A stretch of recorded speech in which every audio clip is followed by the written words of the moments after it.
Yes, Just a yes. second. Yeah, you are live. Okay, thank you. Uh, okay, some other questions in the chat box I can see. Autofill, flash fill, value function.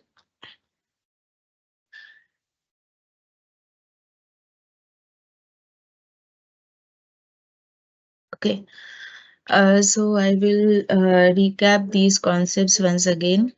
Value function is the function which is used to convert a string value, means a number presented in string value, string format, to numeric format. Say, for example, here, uh, for example, here, suppose some code is written P101.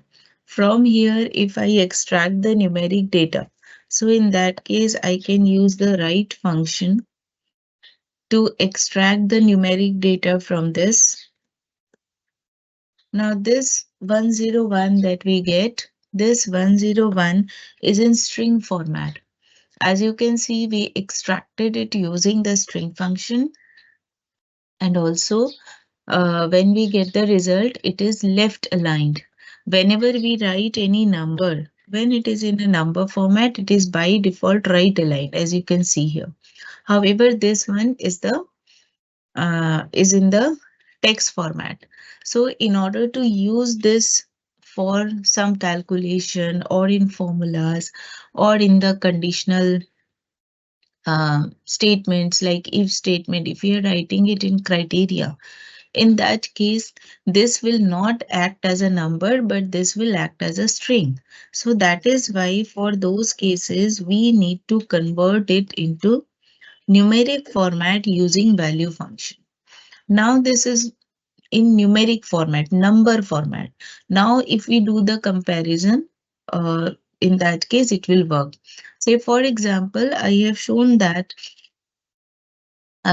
previous class with an example. Suppose I write an if statement. If this particular value is equals to 101, then suppose uh, print yes,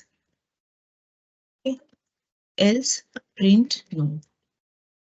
So when we are using this kind of statements where we are using this value for some comparison, you can see it is printing no because it is not able to compare the string value with the number value. Fine. Now here, if I do the same thing, like see, now it is giving me the value yes. Why? Because this 101 in cell C2 is converted into number format.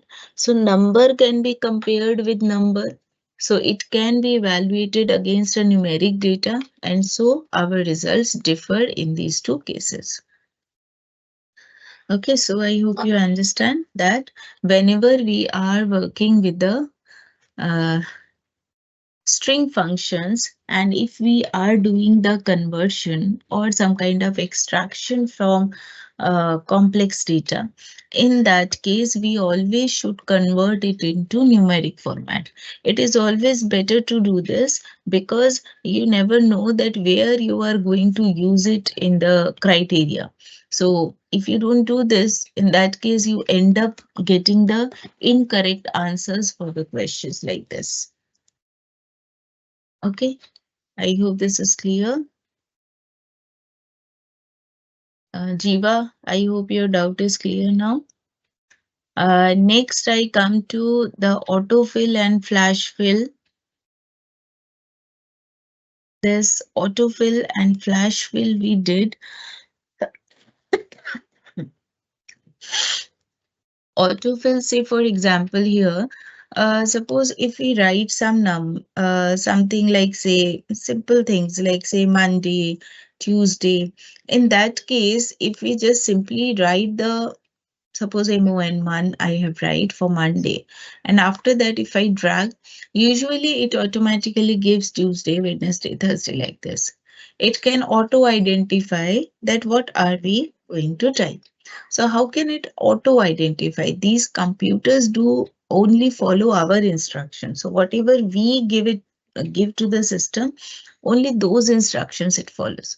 So it means that somewhere this particular thing is written, somewhere it is written, and that is why when we write the first value like mon for Monday, automatically when we drag, it can identify that we are going to write the days of the week, and accordingly it shows this Monday, Tuesday, Wednesday, and all these. Okay.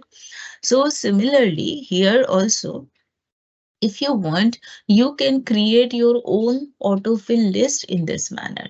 Suppose the product code, there are some, suppose city names. These, whenever you are making entry, you always see that your, suppose company outlet is present in these cities. And you want to create an autofill list for that city, for those cities. So,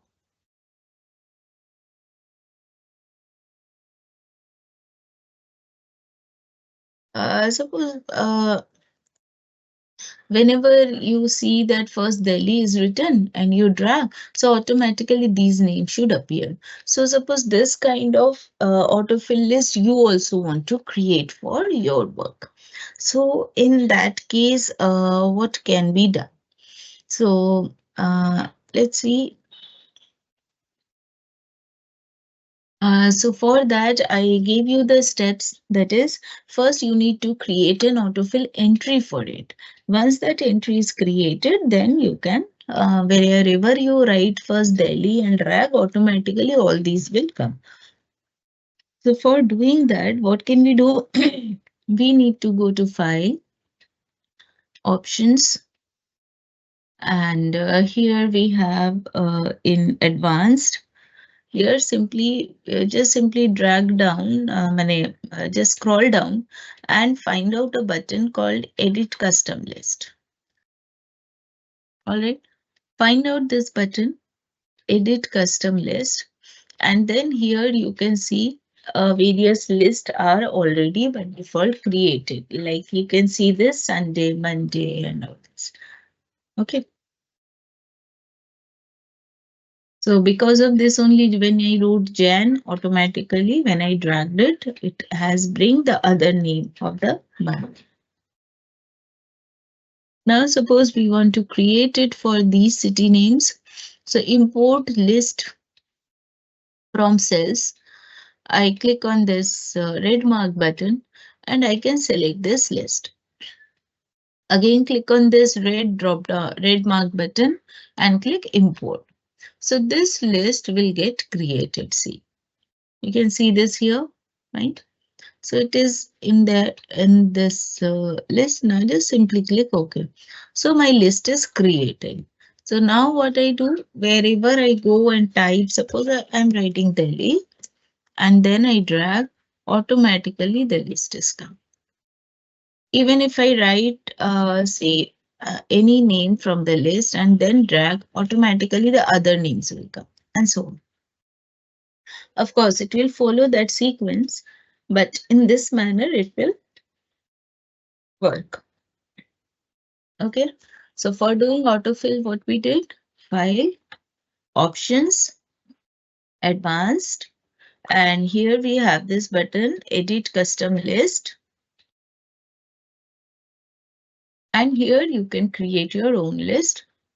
You can click here, make the entries and click Add, or you can import a list from the Excel sheet as well. Okay, so this is how we can create the autofill list. Right? Now, for the flash fill, it actually copies the, I hope this custom list autofill is here.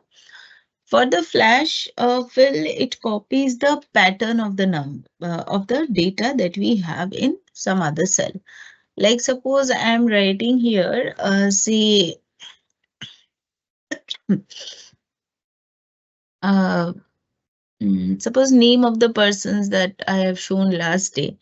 I wrote few names here and then accordingly I've applied the flash fill. Suppose I am writing, say, Harsh.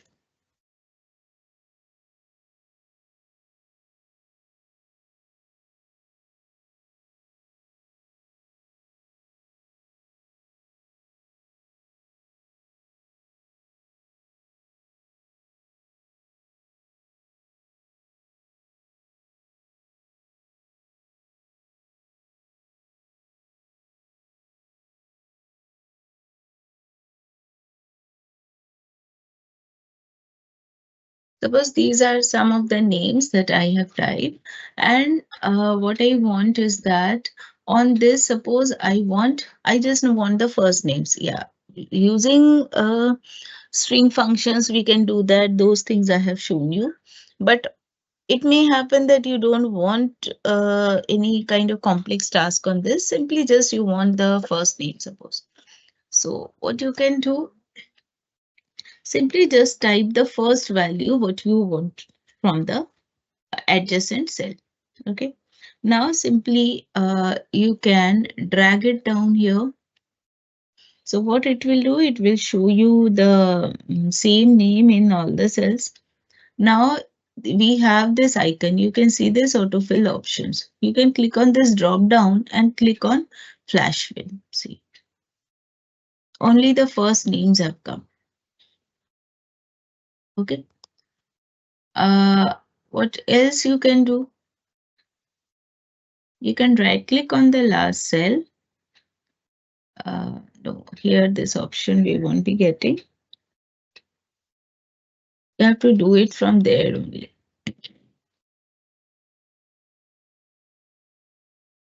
Yes, we can. Yes, from this drop down only you have to do flash fill. Okay. Another example could be suppose you only want the initials. So I am writing say H dot and then uh, G dot. So now also if I do this, okay, so this is how we can do the flash fill. Just one more example for this. The requirement is that your data must be in the adjacent cell. You cannot have it in the cells that are away from each other. Okay, so without using formula, we can achieve this type of simple task. So this is also one way of doing it. Okay.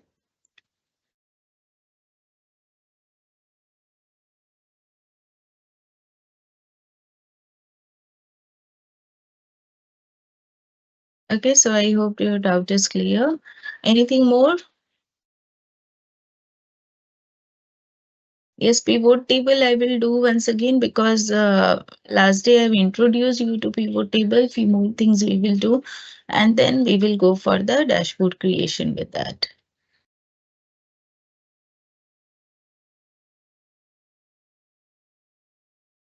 Well, some of you have joined to, first time today. Please connect with the office because I am not aware of how this can be done. So please connect with the office, Tanman.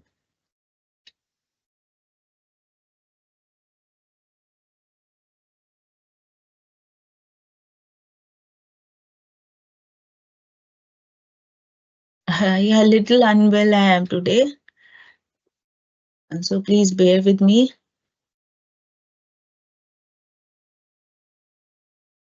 Okay, so this is your flash fill and autofill. Now coming to the pivot table part now.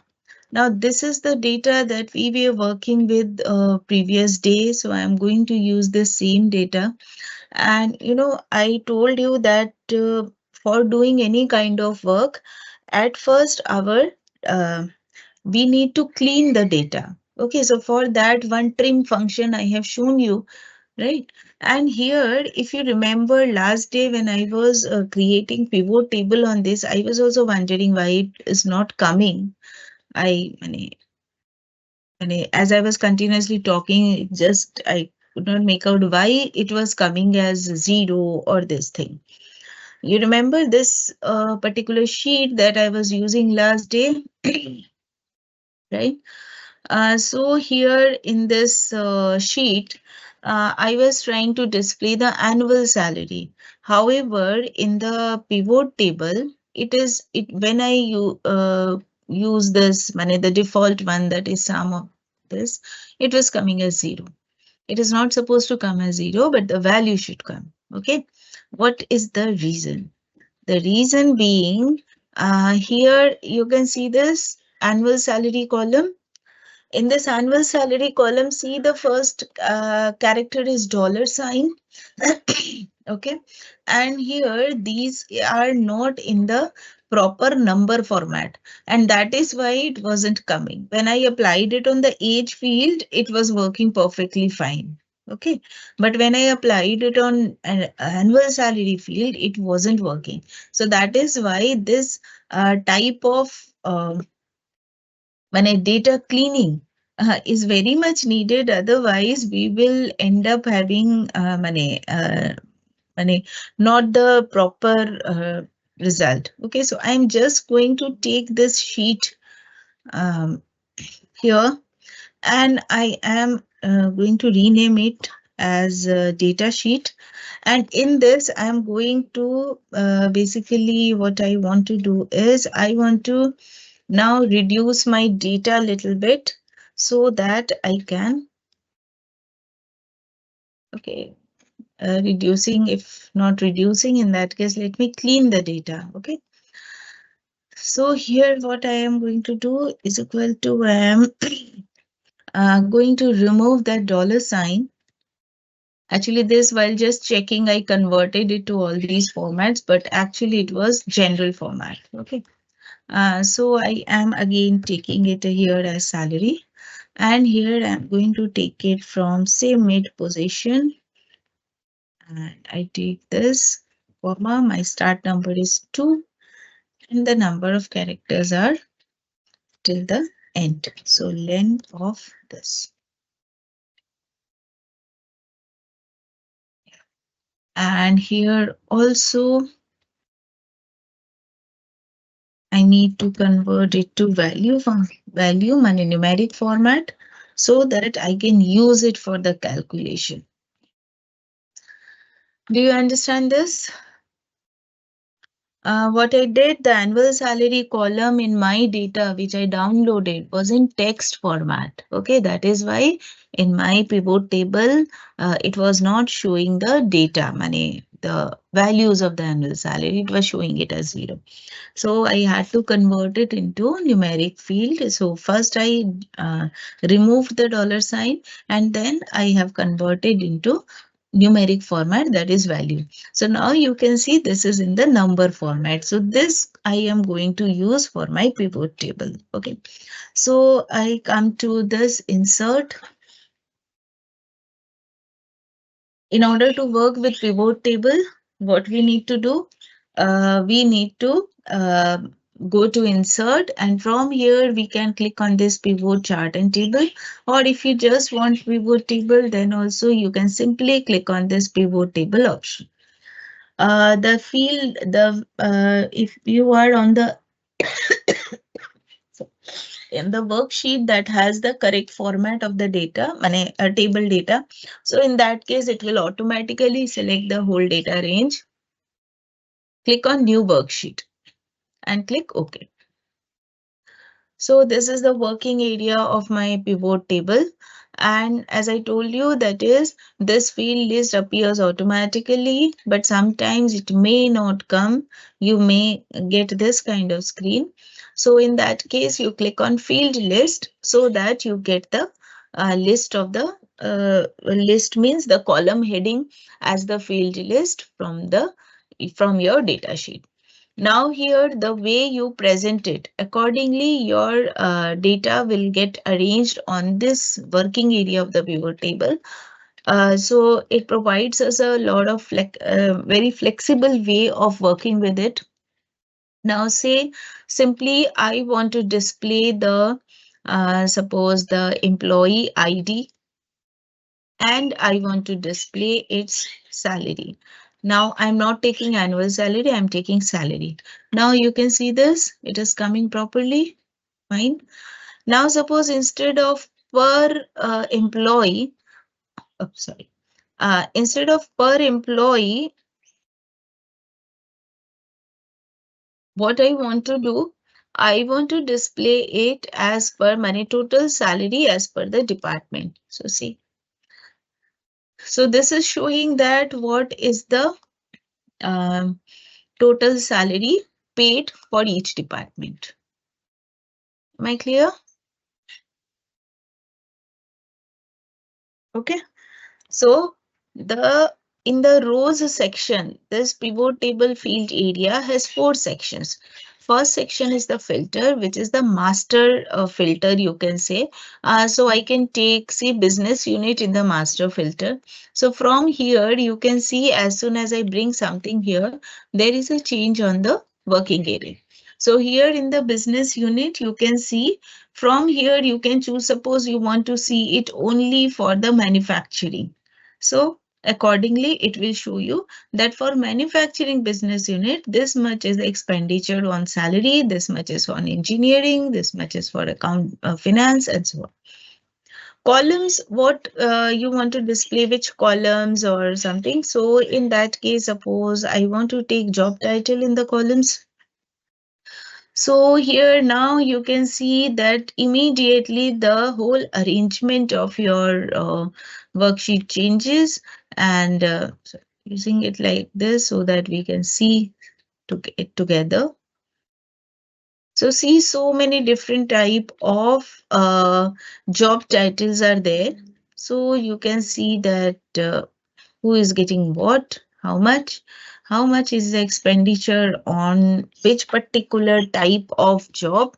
So see, all these so many different job titles are there, and also it is showing the grand total. Vice presidents, how much salary they are drawing from a particular department. How many system money, how much a system administrator is getting.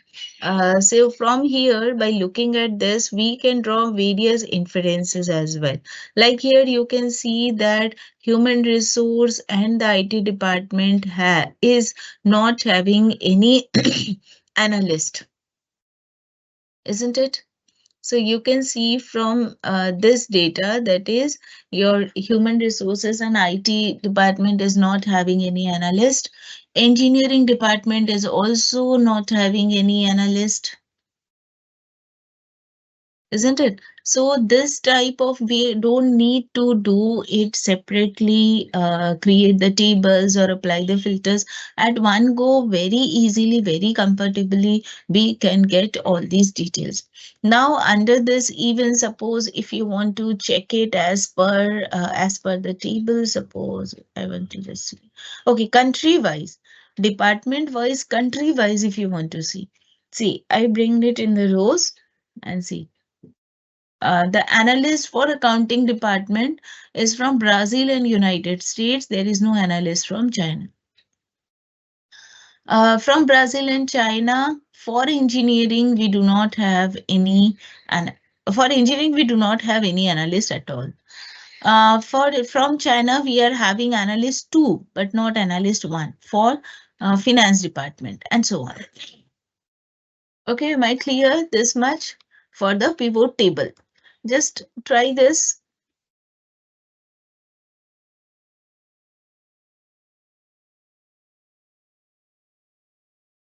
So just try the simple pivot table, giving you a minute for that.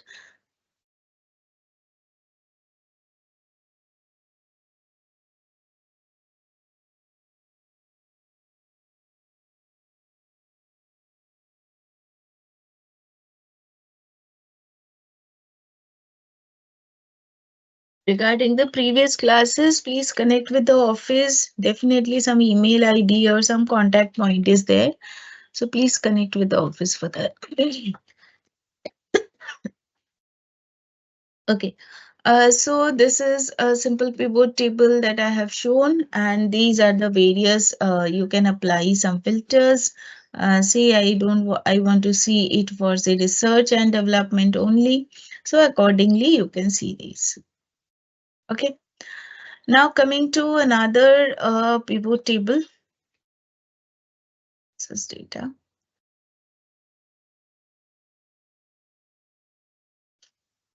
So now I'm going to create another pivot table here.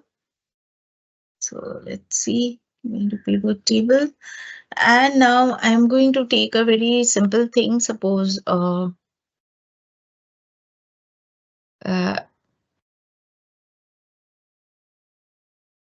okay, department wise salary. Okay. And now I'm showing you how you can use calculated fields in the pivot table.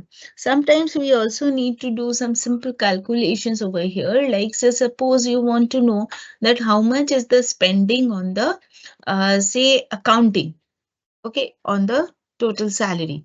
Acha, I also want to put up, say, business unit in the main filters. Right now it is for all. Now, say what I want to know is the percentage of spending of the total salary on in department wise manner. So just simply what you need to do, see this carefully because it is also very useful. Just click in, first you create the pivot table that you require. So what I did, I bring it department wise sum of the salary. Now I want to find out the percentage of salary spending for each department. So what I can do, just click on this field. And as you can see, as I have told earlier also, that is whenever we work with any object, its corresponding menu items or tab buttons become active over here. So from here, take Analyze tab, Field, Item and Sets. Click on this drop down and click on Calculated Field.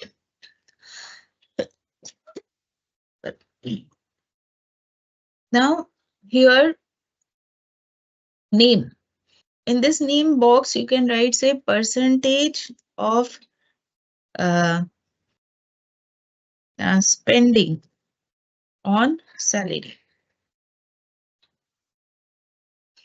And what is the formula? In the formula, what will be the percentage of salary spending on this?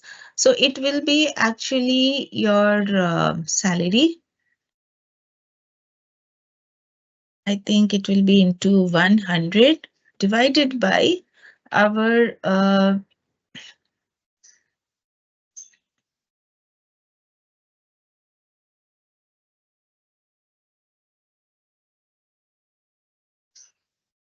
I need something like total salary also over here.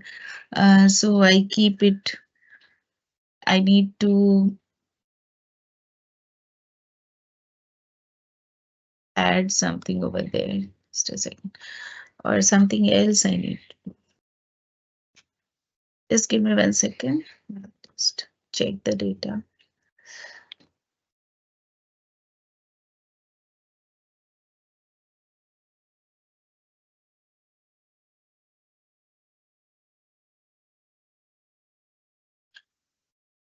Okay, let us calculate. Let us calculate the salary after giving the bonus. Mane how much amount of bonus we are giving. Okay, and then accordingly we will calculate the salary after bonus. So I am going to include. Actually, I do not have the total field here. Otherwise, I could have done that because we need the field in the table head to do that calculation. So I am writing, say it's field 1. My formula would be equals to salary uh,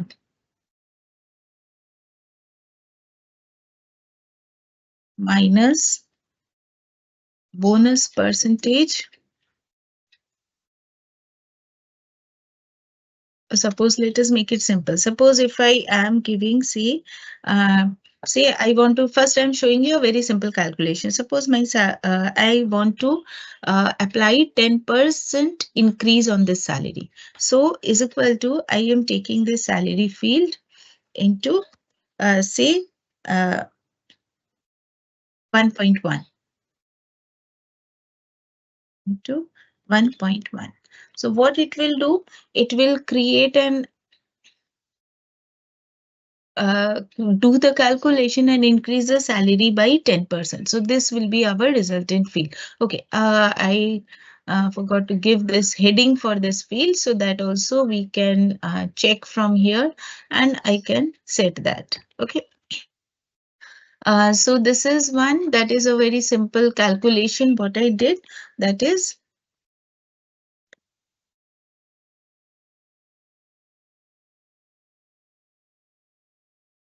Click on the field, analyze tab, fields, items and sets, calculated field. From here, you need to give the field name at first. This name will appear on the screen. On the it will create a new column with that particular heading, the name as the column heading. So here I am writing, say, increased salary by 10%. Okay. So this will be the heading of the column. Now, what is the formula that we need to type here? So formula equal to sign has to be there. Suppose I want to just calculate the 10% increase in the salary. So this field we need to double click over there. We need to select the field, double click on that, and then simply write your expression. So as I want to increase it by 10%, so basically we need to make it 110%. 100 and whatever value it has, I need to convert it on the scale of 110. So if I multiply it with 1.1, so in that case we will get the increased salary. Okay, so now if I click on OK, so it is going to calculate this and also is giving the proper heading with that. Okay. I just did not use the column from the table because I need to check the format again. So similarly, yes, it is in percentage, we can apply it. So from this, you can see that any kind of simple calculations also we can apply. Now, suppose what I want to do, I want to calculate the, so I hope this is clear. Just doing some calculation in this way. Fine. Now say I want to calculate that bonus. Okay. So I'm going to this calculated field, giving the heading as bonus. And here suppose I want to calculate just simply the bonus. So it will be the salary multiplication sign and then my bonus column. Okay. So this is calculating my bonus.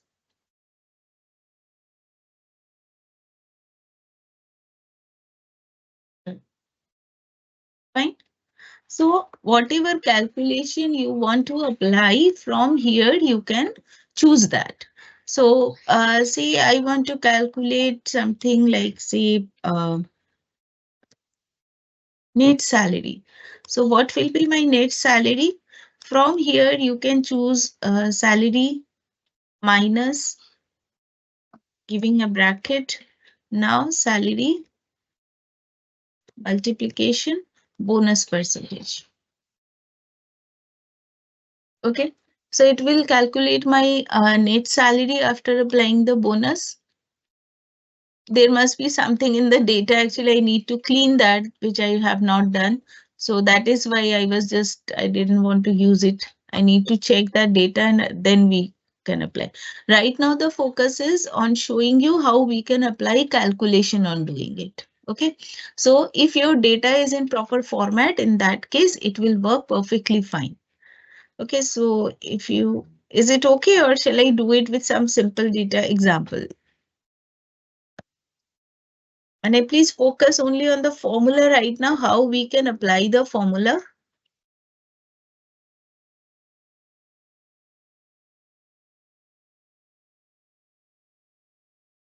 Yes, that grand total was not part of the field, so that is why I was not writing it there.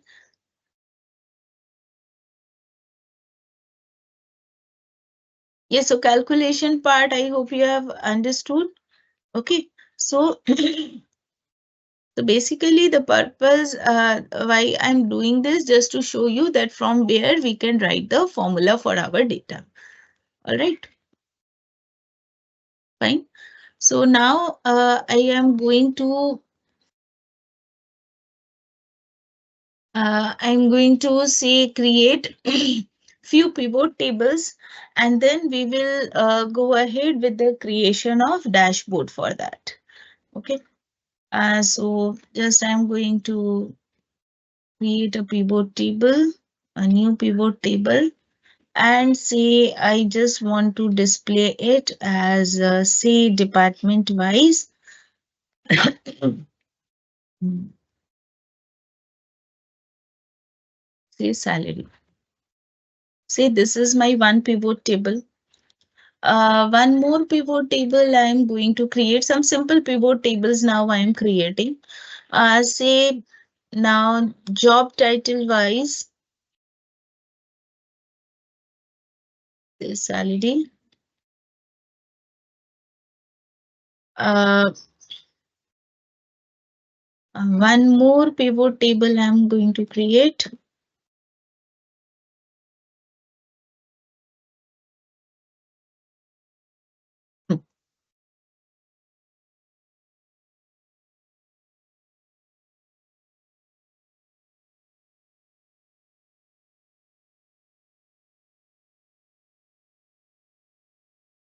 Say business unit wise, department wise. We have only one numeric field here. So, okay, we have this country and city, so we can use that also. Country wise, say salary. Fine. So, what I did, I'm renaming it as country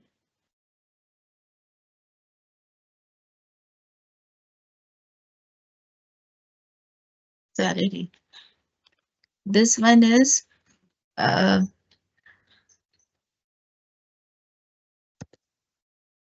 job title wise salary. And this one is your department wise salary. So these are the three simple pivot tables I have created. Department wise salary, job title wise salary, and country wise salary. Acha, here I also need its graph, the chart. So you can do it together also, pivot table and chart. However, I did not do this. So suppose now I want to insert. So just come on the table, on the field table, go to pivot chart and simply add that. Okay. So on each of these sheets, now I am going to insert this pivot chart. So whatever it has recommended, I am using that, or even if something else want to create, you can take that also. That doesn't matter. As per your requirement, you will choose the chart type.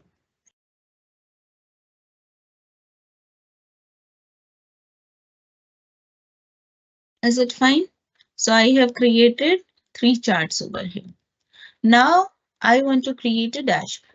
Dashboard means a worksheet where all these graphs will be coming, and if we make some changes in one, automatically the others will also get updated automatically. So I have included one sheet, a blank sheet, and here I'm going to create this dashboard. Okay. So all the pivot tables that I have created, now what I need to do, I just need to do Control C and bring it on the dashboard.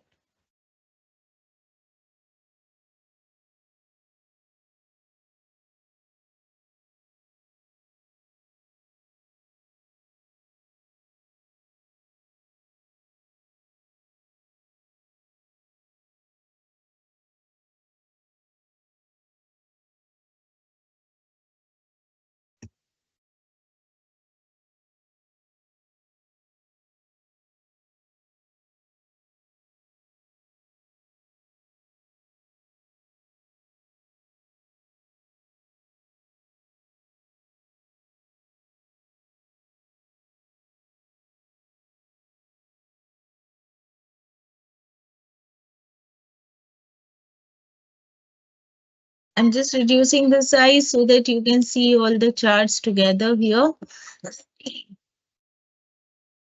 Fine, all the three charts are visible now. Now you go to again analyze, and from here, now I'm on the dashboard worksheet. Now on the analyze tab, click on insert slicer. From here, we need to choose those fields on which basis we have created these pivot charts. So I select from here Job title. I have taken, I think, business unit. No. Job title, department I took, and country. Right? These are the three sheets that I created: department wise salary, job title wise salary, and country wise salary. So I took job title, department, and country. Click OK. So you can see here we are having now three slicers. What is slicer? Slicer is a way to apply, you can say, a specialized filter on your data. Okay, so once you see the application, you will understand a lot of items are there in this case. So I think it is better we keep the use the scroll down and that. Okay, fine.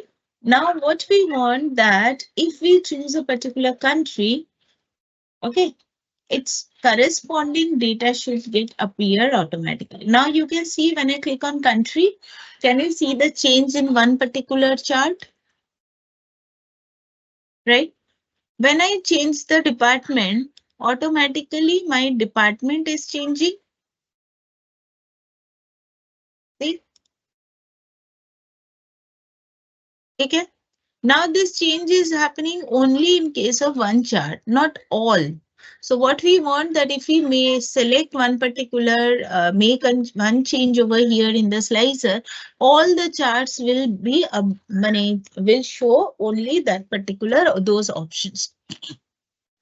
So what we can do, just simply click on the pivot chart and you can right click. And from here, you can go to, uh, just a second. Slicer.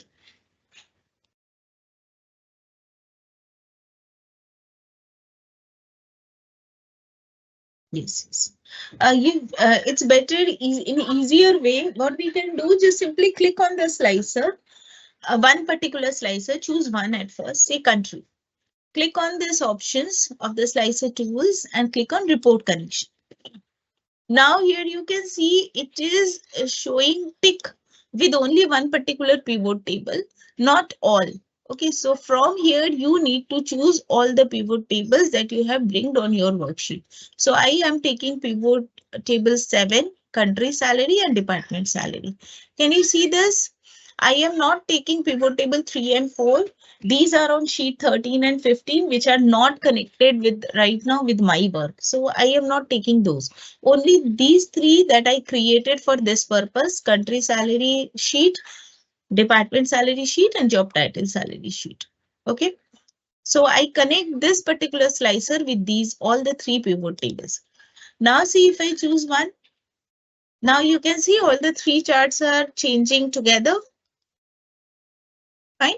Similarly, we need to repeat the process for all the slicers. So I click on department, again going to report connections and connecting with the other two. And similarly for the job title, I am going to connect it with all the three pivot tables together.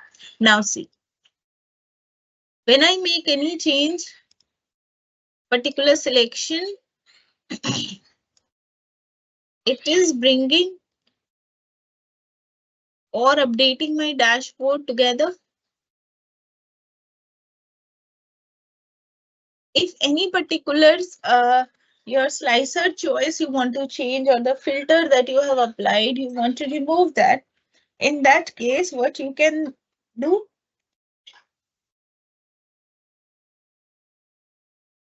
in that case, you just need to click on this filter option and then this red cross button. Okay.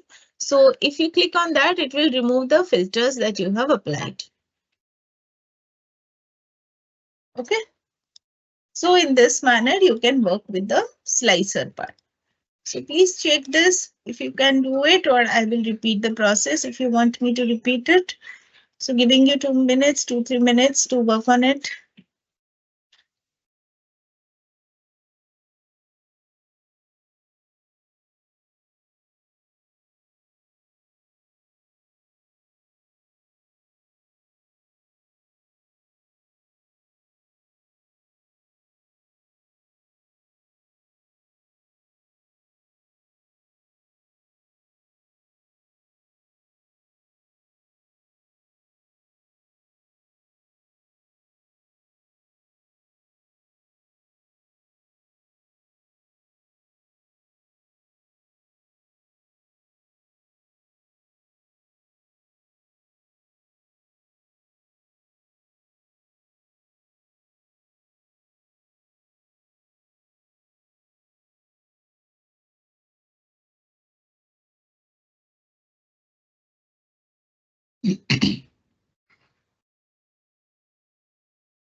So Dhruvi, Power BI, we will not do here. Okay, I'll repeat the dashboard once again.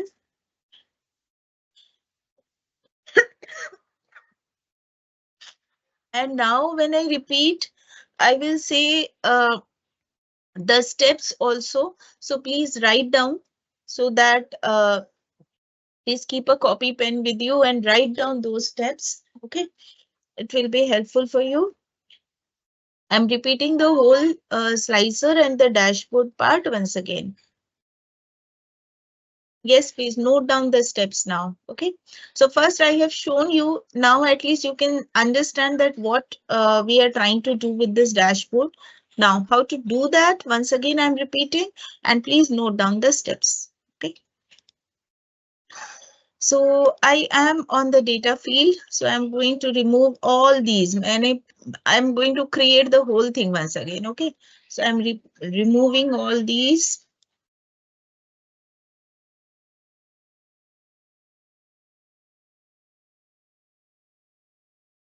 Fine. So this is my data sheet. And with this data sheet, I want to create a dashboard. When we want to create a dashboard, it means that we want to present multiple graphs together and we want to select the different options and want to see that how the status of those options in the graph changes simultaneously side by side. That is the dashboard. Dashboard we can create with the help of pivot tables. In order to work with the dashboard, at least there should be one field which has the numeric data, and then one field you need to choose at least which will act as the basis for presenting the numeric data. Okay. In my table, I am having only one numeric field right here that is salary. So that is why all my dashboards are related with salary. But if you have some data where multiple numeric fields are there, obviously you can create it with all those. Okay. So here, for the sake of just simple understanding and all, so I am going to create three pivot tables and the charts, and then with its help, I'm going to create a dashboard. So what we need to do, the first thing is we need to create pivot table and chart. So I go to insert pivot table, data range is selected, new worksheet, I click OK. Now here, at least I have to have salary in this value section and then select the basis for this numeric data display. So suppose I choose at first the department. So it is department wise total salary. Fine. I rename the worksheet as department wise salary, department dash salary. On this pivot table, we need the chart that we will be displaying in our dashboard. So that is why, suppose if I have not created the chart before, so I can just simply click on any of the field over here, analyze pivot chart, and simply choose the chart that you want to display. If you want to have something else, line chart, you can use that also. Anything, any of these types, if you want to use, you can. So I am taking column chart to keep it simple. So this is done. Similarly, again, I go to insert. Now this time I am inserting pivot, chart and table together. Okay. So automatically the chart will also be created. Surely first I need to bring my that numeric data field, say sum of salary. I want to see it country wise. So I select rename it country underscore salary. So country wise salary I am displaying here. Fine. So my chart is also here. One more I am creating.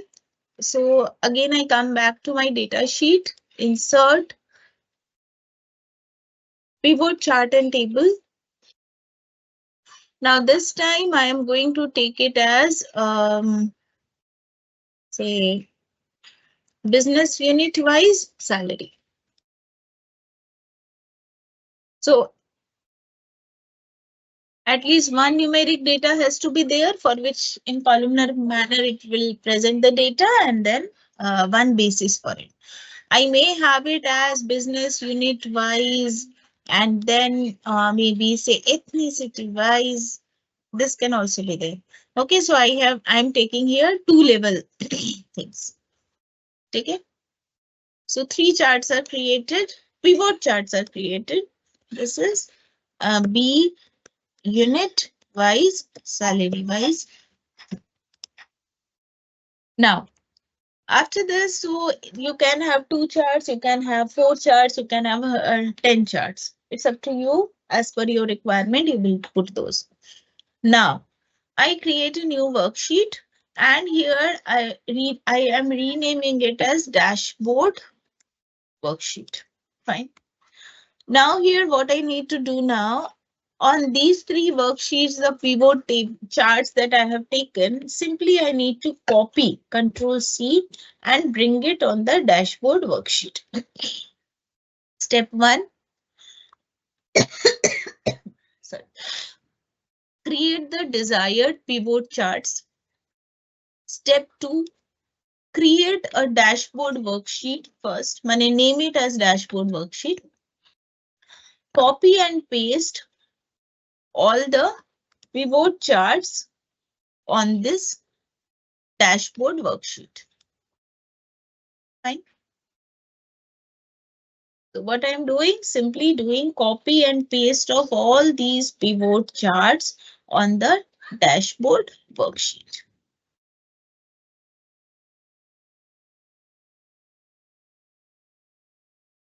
Fine. So step 1, create the desired pivot charts in single worksheet or separate worksheets. Step 2, create a new worksheet, rename it as dashboard. Copy and paste the pivot charts from the worksheets, from the other worksheets on the dashboard worksheets, on the dashboard worksheet. So simple copy paste done. Next step. Click on any of the pivot table, pivot chart. Click on any one of the pivot chart. Analyze tab. Insert slicer. Click on any of the pivot chart. Analyze tab. Click on insert slicer. Select the desired fields which are the basis of pivot charts. So one is department, one is country, and one is business unit. Even if you want, you can keep the ethnicity also. In this case, I created two level pivot chart. So you can take that field also as a slicer. Slicer is a, you can say, advanced level filter that you can apply on your pivot charts. Click OK. So all the four slicers appear here. Simply arrange those properly on your worksheet so that it looks fine. You can just simply rearrange all these. Okay. So I'm just rearranging it right now here on the worksheet.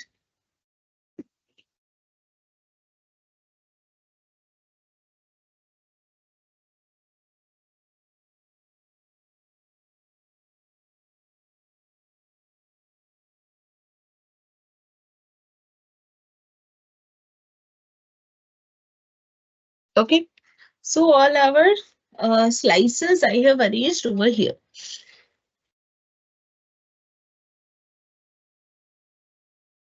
If these are small values, try not to have the scroll bars over there. If it can't be, no problem. Uh, it looks neat. If only 3, 4 values are there, try to arrange the things on the screen, on the same screen, so that you don't need to scroll down from here and there. Now all the 3 pivot charts and the slicers are in front of you.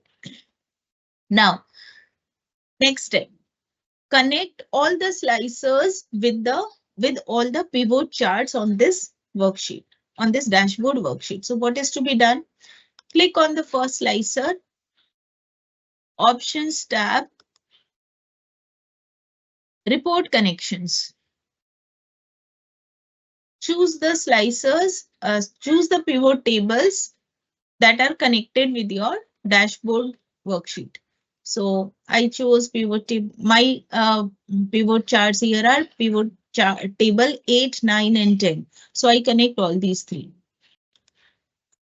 Click on the second slicer, Options, Report Connections, and repeat the process. Pivot table 8, 9, 10.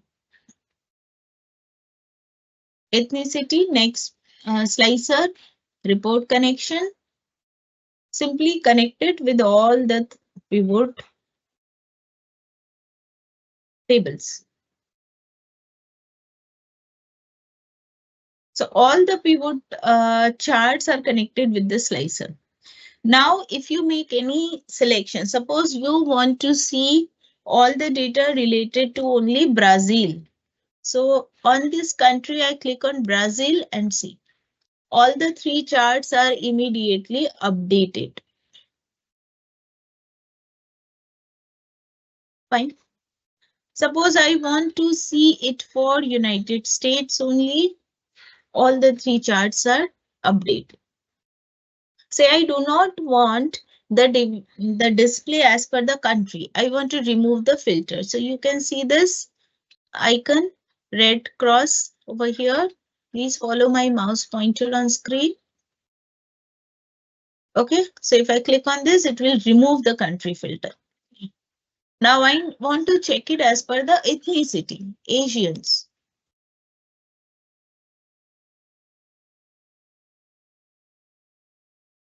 Okay, I want to remove the filter, click on this. I want to check for the business units, corporate, and research and development. So I have selected these 2. How I did that? I clicked on corporate, press Control button, just the same rule, with which we can select the distant cells on a worksheet. Press Control button, hold it, and click on the other fields that you want to select.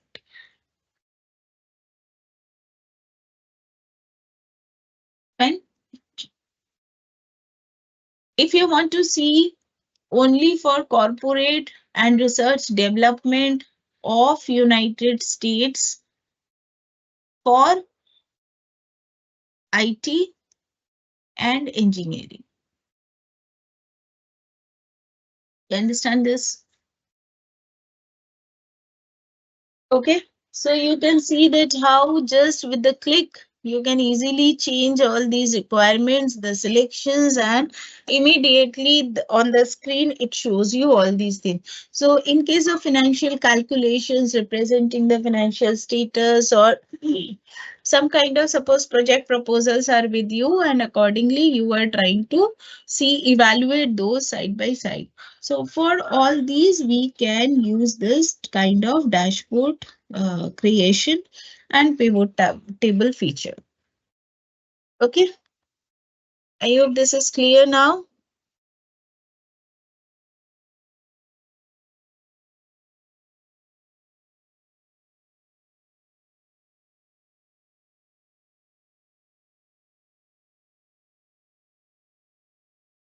No, no, it is not important to create dashboard. It is up to you. I am showing you all the 3 options, how to work with pivot table, how to work with slicers, and then how these two, this is one application part, how these to be, how these can be used together.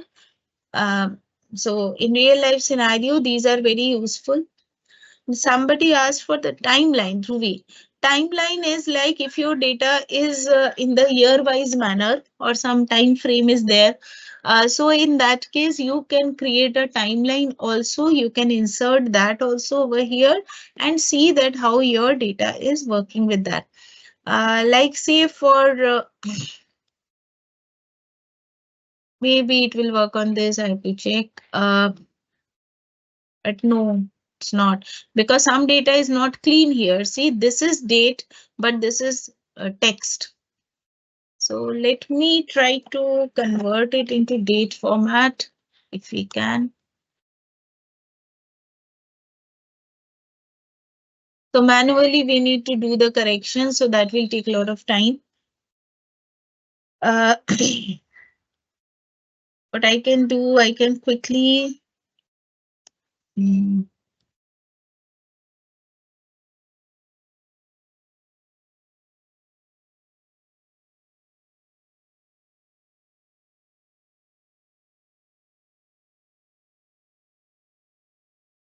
I'm just doing this copy paste of some dates here, and I'm randomly going to do just copy paste this together over here.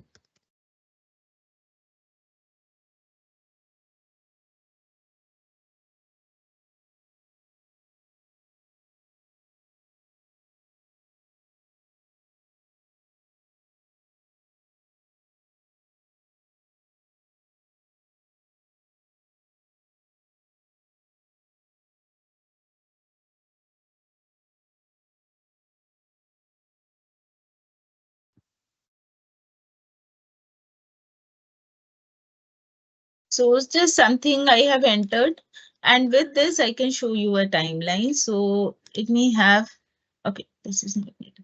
I can go to insert, pivot chart and table, and here I can show suppose say full name, and then here I am taking the date.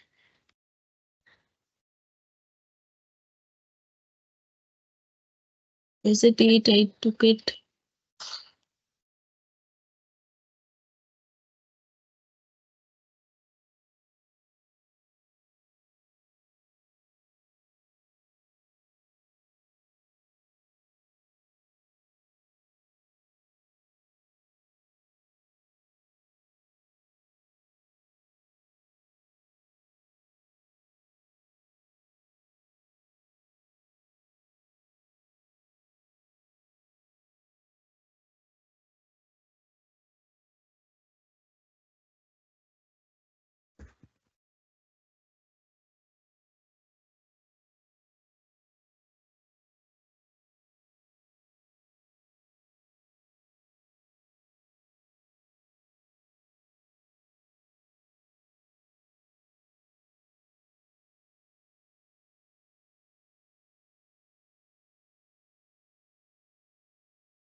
It is not showing the date column here.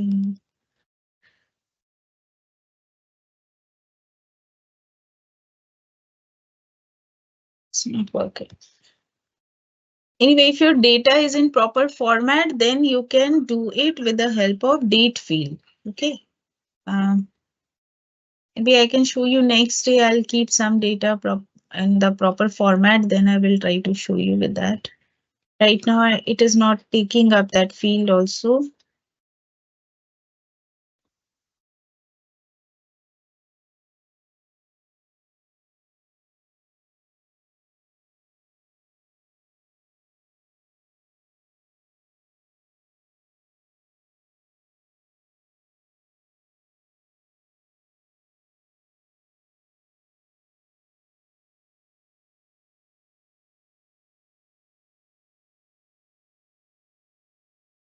Somehow it is not accepting the date column that I have entered.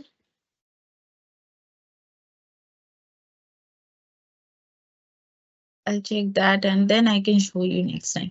Anyway, insert timeline is if your data is having a date column or year-wise data. In that case, that can we can show it using that kind of data. So this data is not in that format actually, so that is why I can't show you right now. Some other time I can show you that. Because I hope you have noted down all the steps for creating the pivot table chart and the dashboard. Okay, can yes, Madhumita, we can do that. So it will take little time. So that is why I'm not working on cleaning the table right now. You have the data. You please try it and then it can work. Yes. Pivot table data. However, I'm creating a new pivot table. Then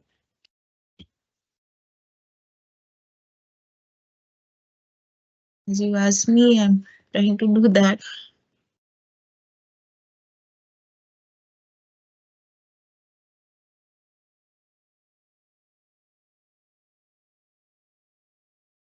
Now date new has come. Right. So I can bring it here. And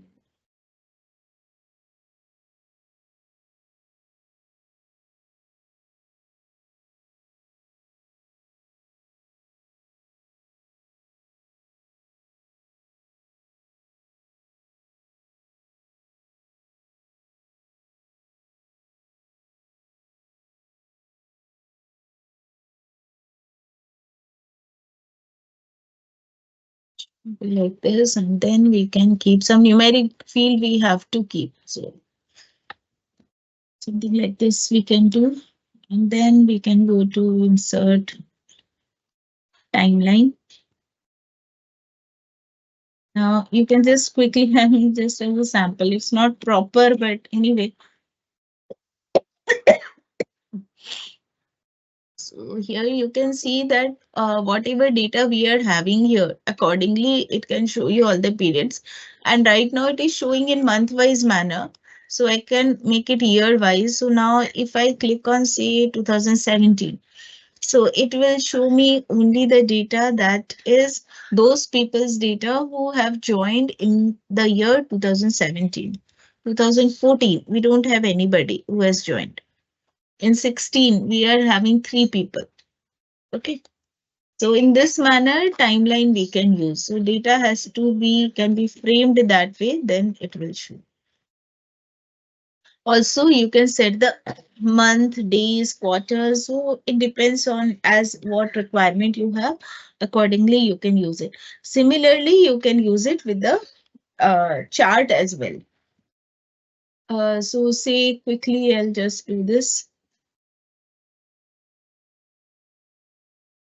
So suppose this chart we are having, and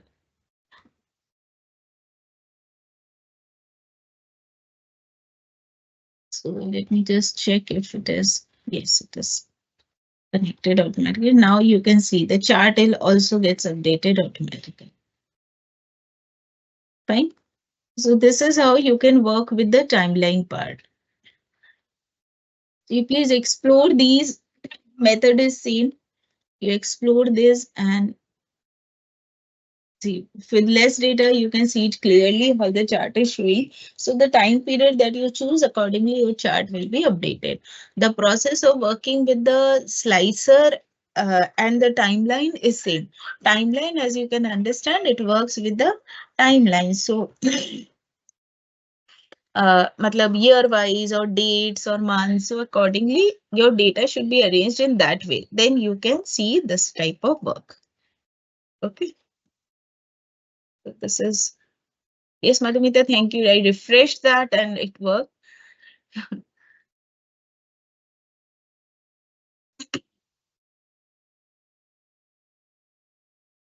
Okay, fine. So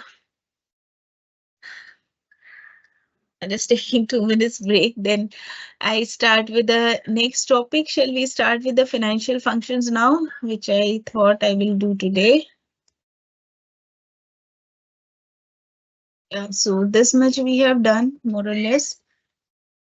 So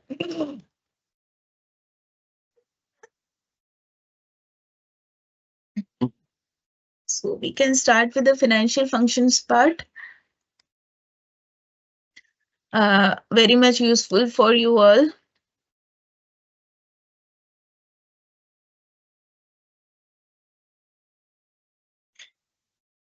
Google, please try timeline. It is the same. It is same process as per your slicer. The way we work with slicer for timeline also we work in the same way.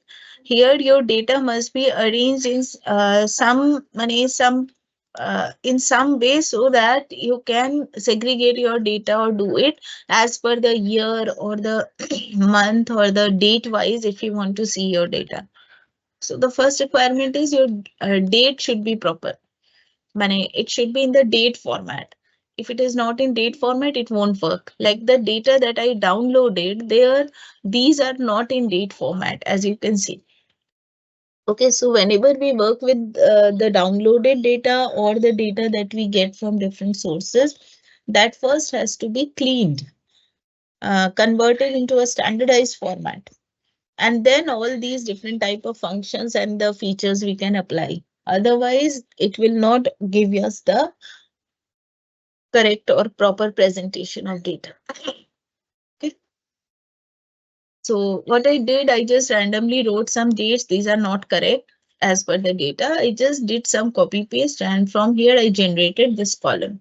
And then you simply create your pivot table and chart. Of course, a pivot table and chart has to be created. Okay, so that I created just to have the to see the data. So date I have taken in the rows section. And then in the values, definitely in the values, we need to have some numeric data. Here we have only one numeric column, that is salary. So that is why everywhere I am taking that only. And once you have created these two, then you can go to again analyze and insert timeline. So timeline, as you can see here, it is showing you the details in this manner. It shows you a timeline like this. And here you can choose whether it will show you in year wise or month wise, day wise, quarter wise. So if you want accordingly, you can choose that. So who has joined in which quarter or in which quarter people have joined. So accordingly, the data you will get and your chart will also be updated. If you are creating a timeline on the dashboard, if you are using your timeline on a dashboard, then same process, you need to go for checking its connections. If it is on a single worksheet you are creating it, it's fine. You can choose, you don't need to do anything over here. But if you are using it on the dashboard, the way it is created for the slicer, similarly, these connections has to be created for the timeline also.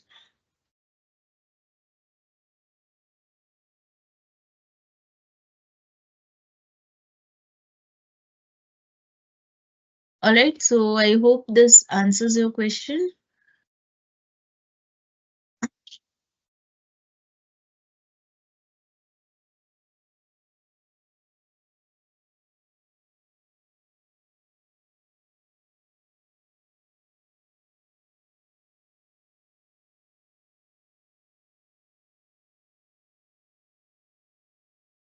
Okay, so now let us start with the financial functions part.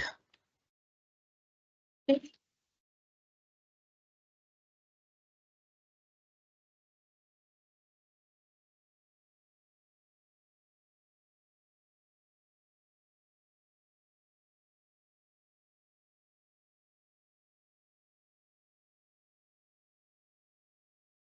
So in this first, we are going to discuss today the depreciation.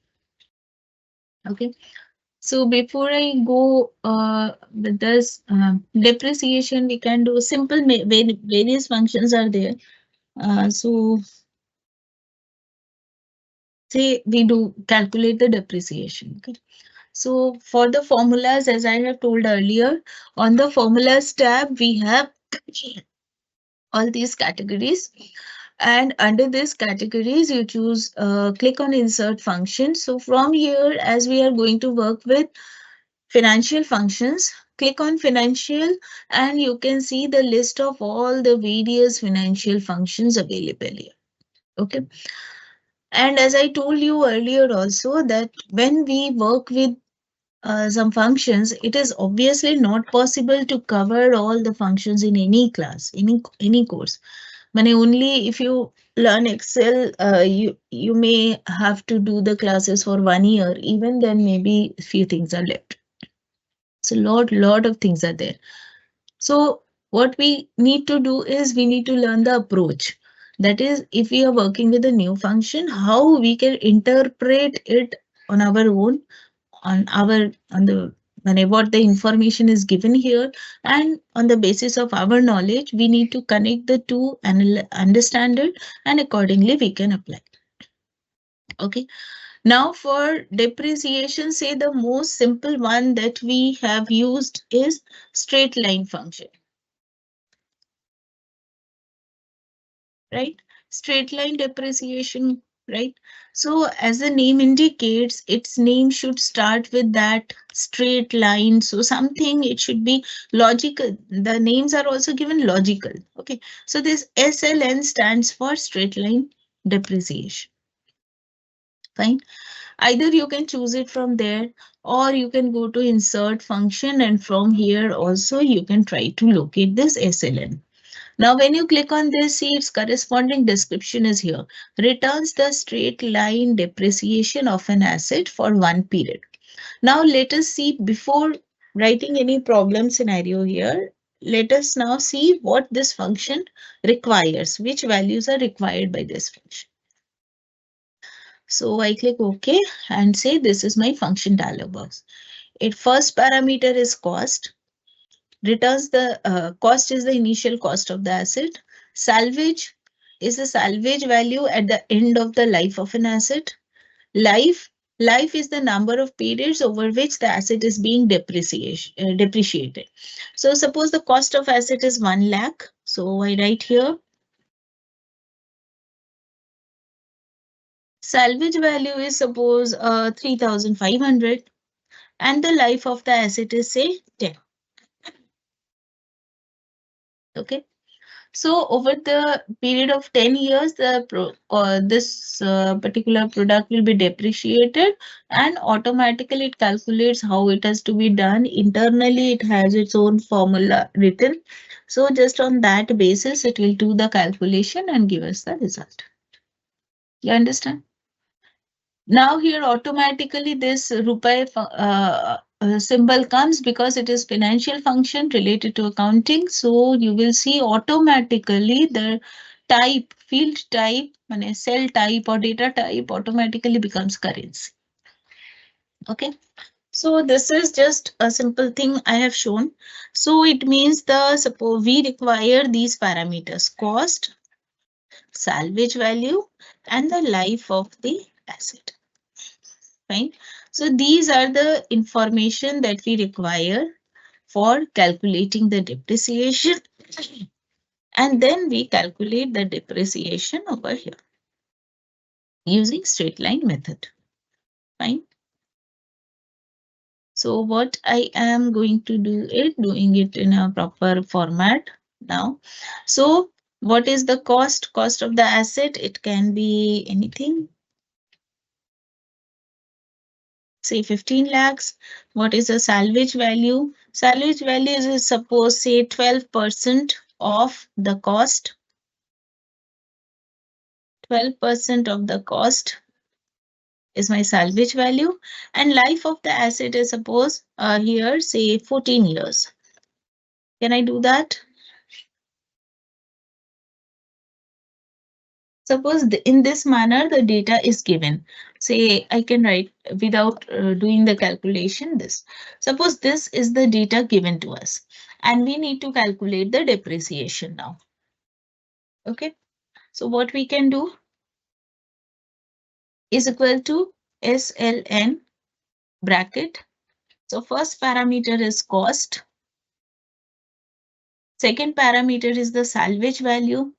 Is it given directly? No, it is not given directly. So either we can do the calculation in the formula itself, or side by side here in a second column, we can find out we can use the formula to do the calculations that are required. Here, life of the asset is written as 14 years. So what we need?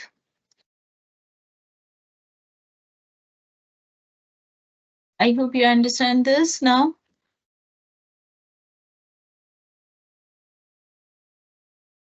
And now I am applying that SLN function to simply select the values. Is it okay? I hope you understand we cannot directly type choose B8 because it has a string value also. We cannot choose this, so we need to extract our data, convert it into numeric format, and then only we can use it. If you want, you can try remove the value function and see if it works.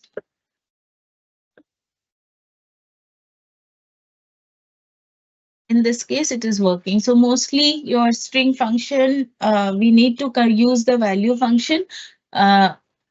Mostly it creates a problem when we use it in the comparison. For the criteria, when we apply, mostly it creates a problem over there. So it is always better to be on safer side. Use this. Is this okay? Just check this.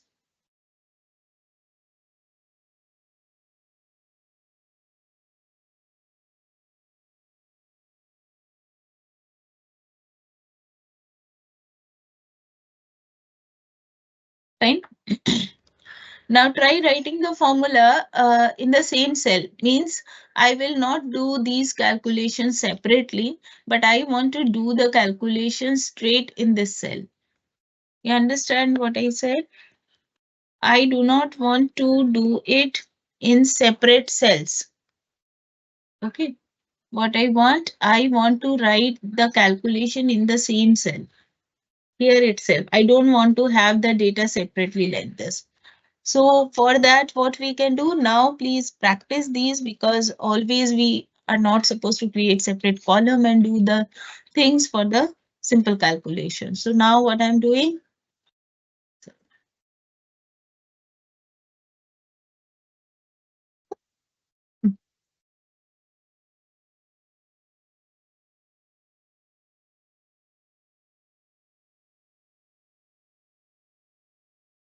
if you find it little confusing, so in that case, you can put your calculations within bracket to understand that it is correct or not. Maybe one bracket I forgot to put. Check this. Is it okay? Both the ways it is fine. It is correct. The thing is, you need to write or provide the values in a correct format. That's it. So both the formats I have shown here.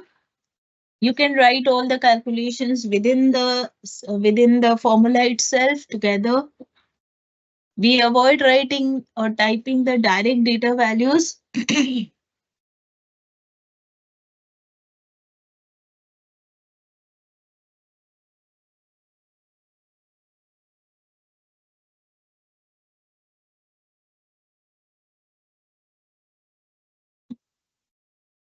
Is it okay?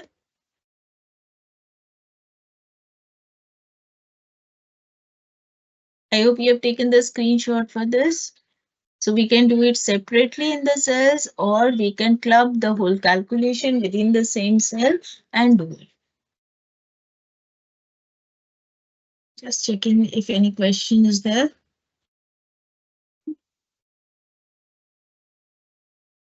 If it is coming as dollar sign, somebody said that the currency symbol is not coming as a rupees but coming as a dollar sign. So you can go to select your cell, go to number formats, and from here you can choose the symbol as rupee. Okay. So from here you can choose your set your currency symbol. So if it is dollar, please remove that and make it rupee. Fine. Yeah.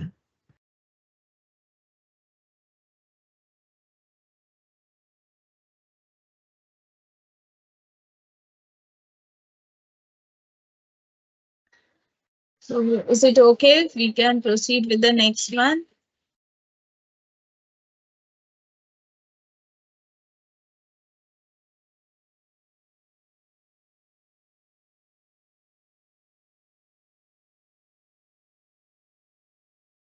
Yes, you can directly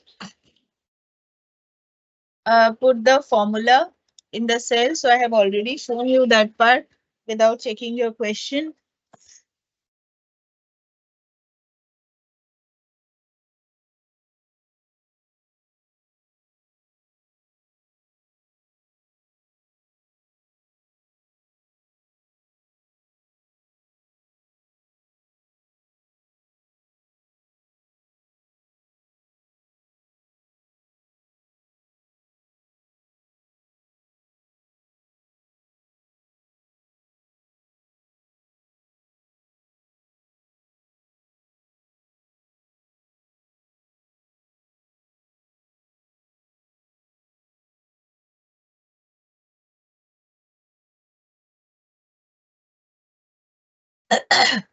Yes. Uh, Arun, I'm not aware of it. You have to ask in the office. Yes, Siddhant, I have repeated that. Okay, but I'll try to write it again towards the end. Okay, but I have shown and told all the steps. Okay. So this is for the depreciation part, simple straight line method. And if you do not want to use the built-in function, see here in class, I am discussing about the built-in functions that are available. But if you want to use your own function, definitely you can use that. You can create your own function. You can give the rate, cost, and accordingly you can calculate. That is from your accounting knowledge. I am discussing here the built-in functions. Okay. So this is the built-in function. How this formula is written, that part you can check in the documentation of Microsoft Office. Because one calculation can be done in different ways. Maybe there are different formulas for doing the same thing or different methods or models for doing the same thing. So which one it has followed, that you can check in the Microsoft documentation. Okay. So from there you can find it out. Okay. Uh, Next is next function that we can try is the DB function. This calculates your depreciation in the declining balance method. So say for the same thing, if we want to use it for the DB method, using the DB method. So in that case, annual, of course, I'm calculating. So in that case, obviously, we require this chart, I think this one for the 14 years, right? So we want to calculate what will be the depreciation using DB method, declining balance method for the same asset. Okay. So I am using this, like writing it like this. And now, so I'm going to show this to you, this format. So maybe it would have been more easier, clear if I can bring it on the same place.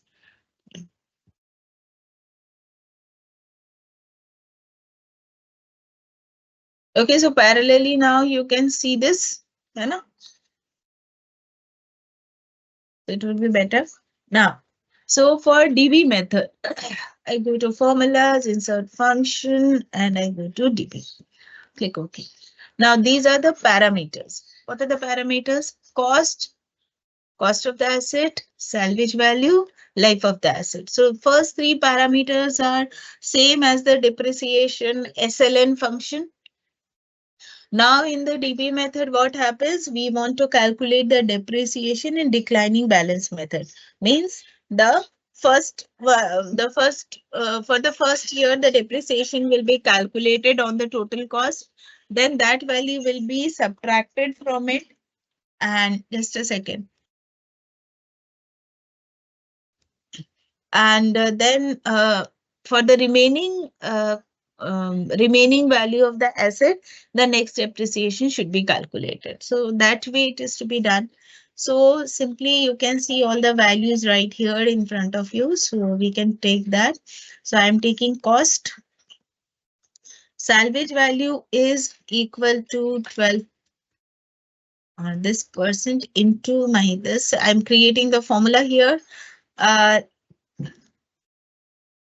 Maybe there is something written. So I am right now writing this directly. I have to check what has come over there. Life of the asset is 14 years. So I'm typing it here. Now period. For which period we are calculating it? This is my first one. One. Okay. Now I click OK. And this is calculated. Now, as we need to drag down the formula, so these cells also we need to make it absolute. I hope you remember the concept of absolute cell address. And this period, this we don't need to make absolute because that one we are going to simply when we drag, it will select the next few cells.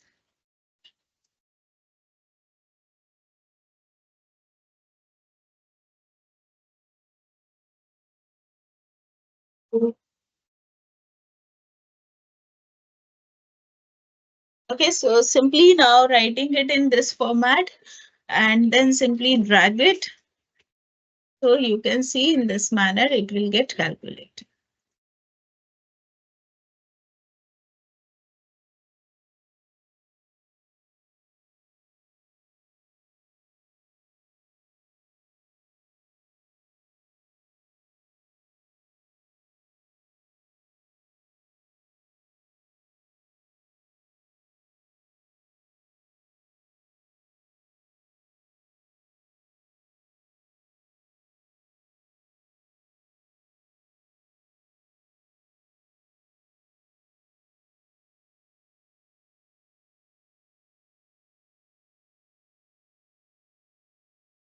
It's better to it is better to write take the value directly because we are going to drag the formula. That's why. So I make it absolute like this.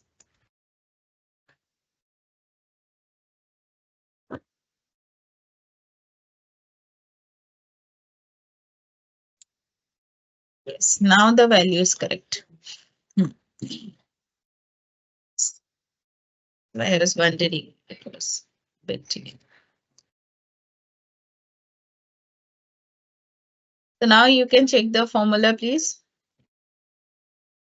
So this is the DB formula that I have used here. It is using the declining balance method, and here the first parameter is cost. Our cost I can select it from the cell B11 or B6, whatever, both are same. Then my salvage value is to be given over there, salvage value of the asset. So that I calculated over here in the cell C7. So I'm taking that, and life of the asset, that is also calculated in cell C8. So I take that, and the period for which we are calculating the depreciation. So that period we need to select from this particular cell, that is D3 and onwards. So you can see as the cost, salvage and the year. these values are to be these values are to be are to be dragged down, and these are fixed for all the years. So that is why I had to make this cell addresses absolute. So I have used dollar sign here to make it absolute. Okay. And then D3, the period is changing for every year. So that is why I have put it as D3 and I have not made it absolute.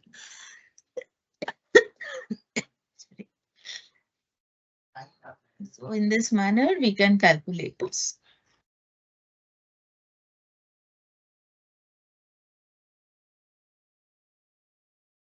Okay, is it okay? DB method. Please keep a screenshot of this. If the percentage is given, in that case, you have to create your own formula for doing it. In built-in function, you cannot give the percentage. It calculates it on the basis of the salvage value and the year. If you are using percentage, then you write your own formula. Okay, equal to sign, multiply this, divide that. So that you do create your own formula for depreciation calculation and do that. I am discussing, that is why I made it clear. I am discussing the built-in functions available here. Okay. Dollar sign, Saifuddin, we are inserting with the help of either you can type it simply from the keyboard, or you can use F4 key, function key F4 to insert it simultaneously for both. Okay. I go. Okay. Fine. We can also try this. Just let me check it once.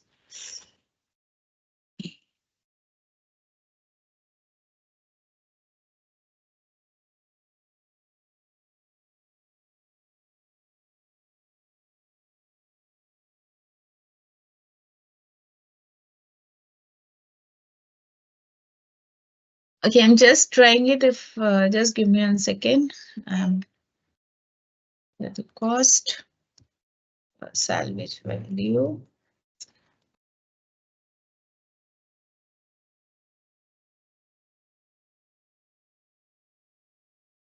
It is 0 and the factor is safe.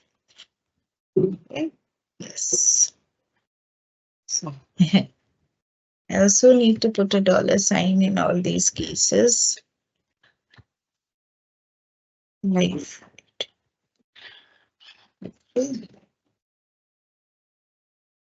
Yes. One more method we have here is that is double diminishing balance declining method. And I was just checking one thing here, so now I can explain. This is another method. This is called DDB method. Okay. Now here, what we can do, sometimes what happens, we have a requirement, that is we want to calculate the depreciation on the basis of declining balance method. However, we suppose it's a costly asset, and we want to create a provision or recover that, whatever we want to create that provision, and um, that within first few years that whole depreciation will be handled, will be the provision will be created. After that we continue to use the asset, but our whole depreciation will be charged in first few years. We don't want to continue till the life of the asset. So in such case, we can go ahead with the another method called DDB method, double diminishing balance method, to calculate the depreciation. How it works? See, we go to formulas, insert function, and DDB. It returns the depreciation of an asset for a specified period using the double declining balance method, or method that you specify. So it is using declining balance method, double diminishing balance declining method. However, how it will calculate that you need to tell. So the format is quite similar to the previous one. Here again, one more parameter we have got. Of course, it is redundant, not mandatory. Cost of the asset, I choose, and I'm making it absolute. Salvage value, which I calculated earlier, I take this. Life of the asset is this. Period for which we are calculating is this. And now there is one parameter called factor. Okay. If you do not provide factor, it will just simply double the rate that it has applied in case of DB method. Okay. So at first I'm doing it, keeping the factor, money, omitting that. So what it is going to do, it is going to calculate this depreciation using DDB method just by, uh, it has its own formula calculation. It is it will just simply double the rate it's, and then is calculating this. However, for this purpose, usually we do not use it. What we do is we want to use it that in the first, suppose 7 years, the whole depreciation provision will be created. 7 years means here I'm referring the seven as the period. So in as it is year wise, so I'm saying for the in the first 7 years the whole provision will be created, and after that whatever we continue to use the asset. So here you can see when we specify that it has its own calculation, it has its own format, or you can see the formula for setting it up, that how it will apply the calculation for the first few years, and automatically for the remaining our depreciation is zero. Our whole provision will be created in the first 5 periods. Okay, so if we want to apply this kind of money, calculate depreciation in this way, then we go with the DDB formula. Okay, so I'm just showing the formula here, and you can take a screenshot or just keep a note of this. Sorry.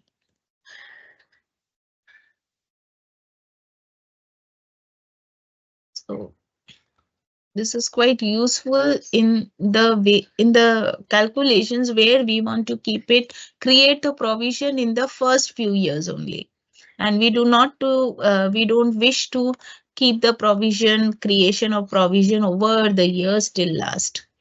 So if something like this you want to do, in that case this method is very useful. Okay, so I am just keeping all these sheets in front of you together, so you can create a take a screenshot of the whole thing together parallelly. I am opening the this as well.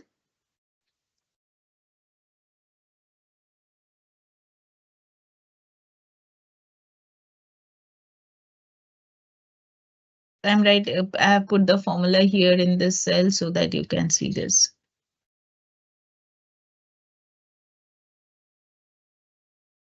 Trying to bring all the things together. Yeah.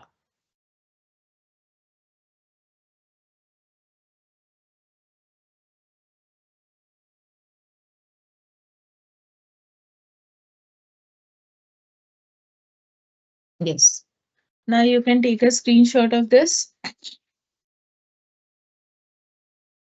and try this later. You can create your own functions if you want to apply some kind of formula or something, percentage, etc. In that case, you can build your own formula and write that. These are the built-in functions that we can use here.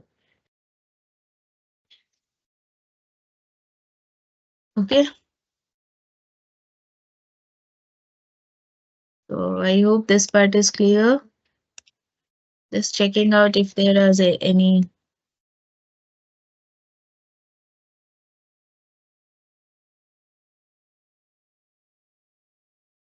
Tanmay, you can write back to that email ID from where you are receiving the communication. So they definitely they will respond to you and solve your problem.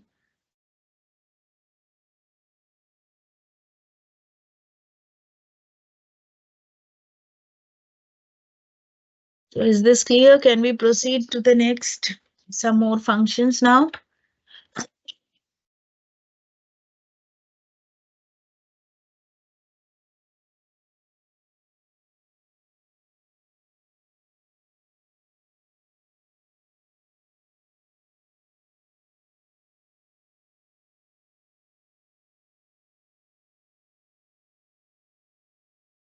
Okay.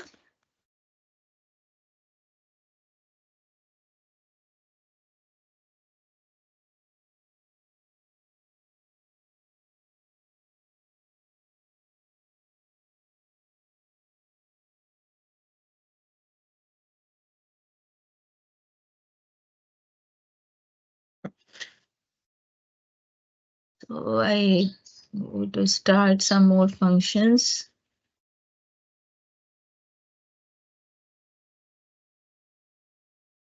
Yes, no, Shubhankar, I'm not using that percentage sign. I am taking the values directly here because we need to drag the formula. Otherwise, you have to frame it in such a way so that even when you drag, it will come correctly.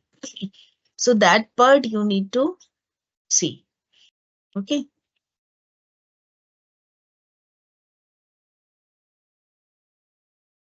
So now I am going for some kind of okay.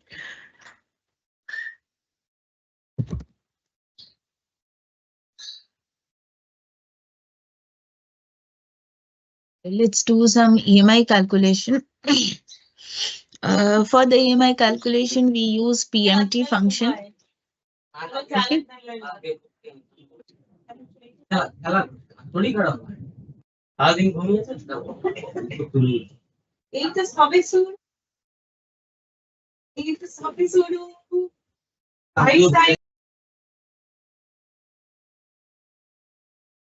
Okay, now for doing this EMI calculation, what we use the PMT function. Okay. Now for this PMT function, let us first check what are the parameters that we need to use. So I am going to search for this PMT function, PMT. So it calculates the payment for a loan based on constant payments and a constant interest rate. Okay. So you have to keep this in mind that it is for the constant payments and a constant interest rate. So if you just open the dialog box, this function dialog box, you can see that these are the parameters that we need to pass. What is the rate of interest? What is the number of payment periods? And what is the present value of the future payments? Okay. So let us consider one problem. Suppose just here I'm writing one problem here, and then accordingly you can try to understand the problem and accordingly solve it. Say Mr. X wants to buy a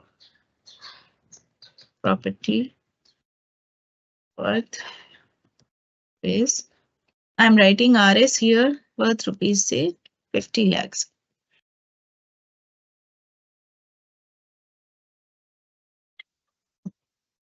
Bank has agreed to give loan for 75% of the amount. Remaining has to be paid in cash as down payment.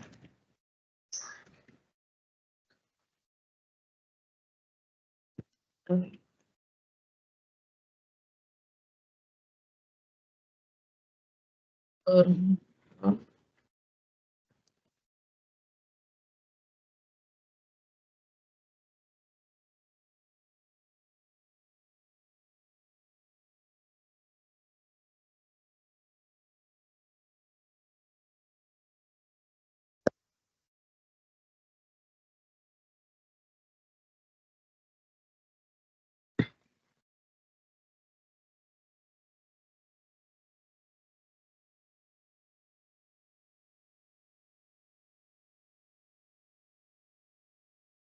For something, I am taking the loan term as, अच्छा ठीक है, leave it 15 years. Okay, fine. So this is our problem statement.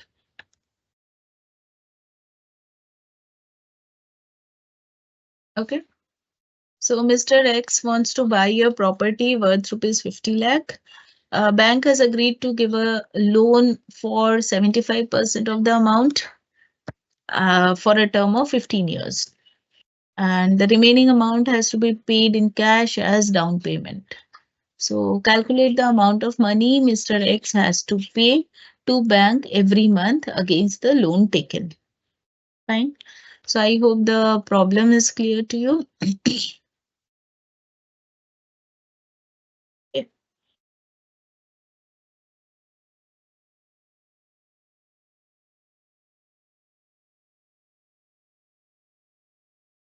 Screen is not visible.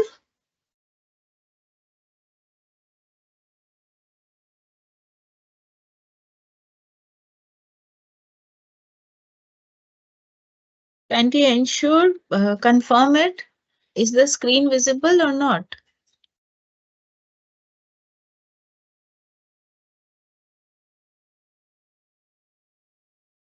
Somebody mentioned that screen is not visible. I have posted that EMI problem which I wrote over there in the announcement section.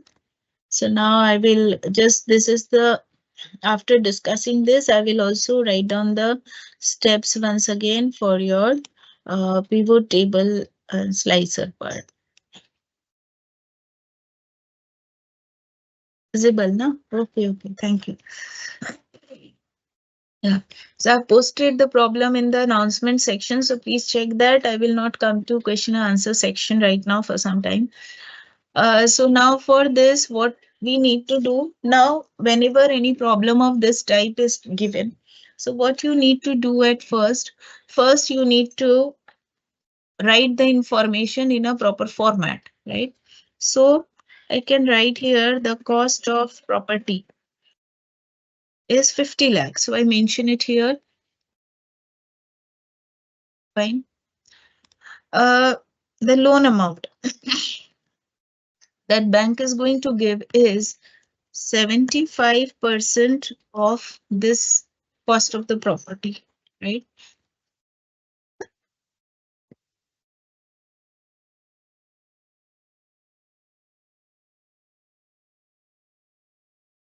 Down payment amount is equal to cost of property minus loan amount. Fine. And the loan term or tenure, whatever, loan tenure. Loan tenure is your 15 years. So as you understand that as we are going to use these values in the calculation, so I am not writing years with 15, but I'm writing it here. I hope you understand this. Fine. Now, what we need to calculate? We need to calculate now EMI. Fine. So what I am going to do is, so this is the frame of the question. Okay. So the first thing that we always need to do is first put up all the values that you already have and then try to do all these. Now, the loan amount is my PV value, isn't it?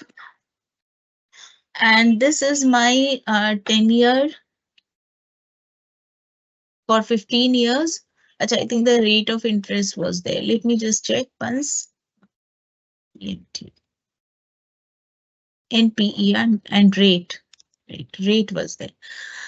This is NPER, but this we need to do some calculate.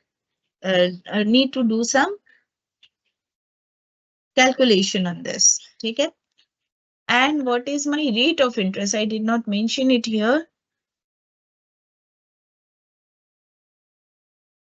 See, I mentioned it here. Rate of interest is say 14.5%.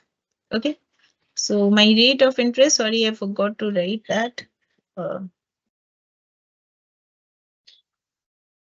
my rate of interest is 14.5%. Fine. So this is, I need to mention here, rate of interest, that is 14.5%. Okay. So this is rate. So these are the parameter values that we are writing. Okay. So now for PMT function, what I need to do, I can go to formulas, insert, go to PMT, click OK. So rate we have got, this is the rate, comma. NPER is the number of payment periods, so I can take this, comma. Present value, that means my loan amount. Sorry, I just always forget this. I think that I'm writing it, so I put comma. Okay, so now if I click OK, it is coming as 6,25,859. So this is the simple way of applying the formula. However, the value that I have got is incorrect. Okay, this value is incorrect. Now why? I'll come to that. Now here, rate is what? This rate which is given 15.50%, it is annual rate, right? It is annual rate. However, when we are calculating EMI, we want to get the value in month-wise manner. Fine.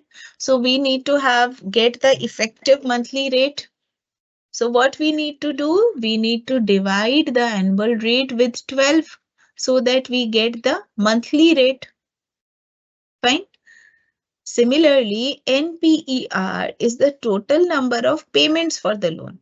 We are going to pay monthly, so it should be multiplied with 12. 15 is in terms of years. We need to use it for convert it into number of months. So we need to multiply it with 12. And of course, this is fine, the loan amount. And now click. So this is our monthly calculation. Am I clear? EMI stands for equal monthly installments. So in that case, we need to convert all these values. We need to check whether the values that we are giving are available in month-wise manner or not. If it is not available in month-wise manner, in that case, we need to convert it. Earlier, what I calculated without considering this monthly rate or payment periods, number of months, the value that I was getting was annual. Okay, so if I say annual payment, if I want to find out that how much annually we are going to pay, so that we can calculate using PMT function by using the annual rates and the calculation. Fine. And if you want, you can also verify it just equals to, I can use this, multiply it with 12 just to see if I'm getting nearby values, because of that point and all that, little bit variation comes, and also the discounting factor, but more or less it is nearby value. Okay, so using this formula, when we are applying, we are getting the annual amount. However, when we calculate it in month-wise manner, then we are getting the monthly rate. Am I clear? So usually this we do not use, we are actually use this.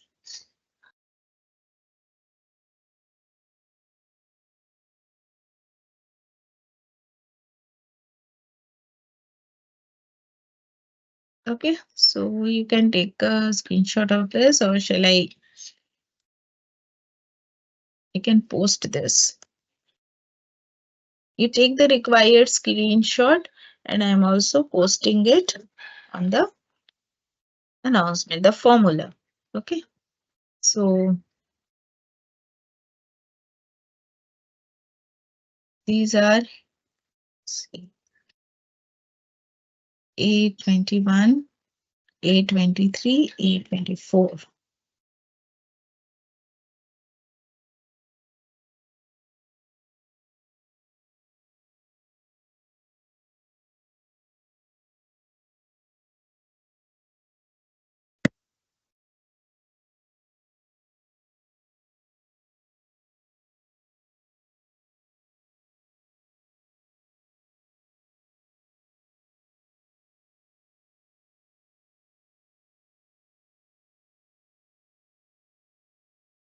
Loan tenure is B23.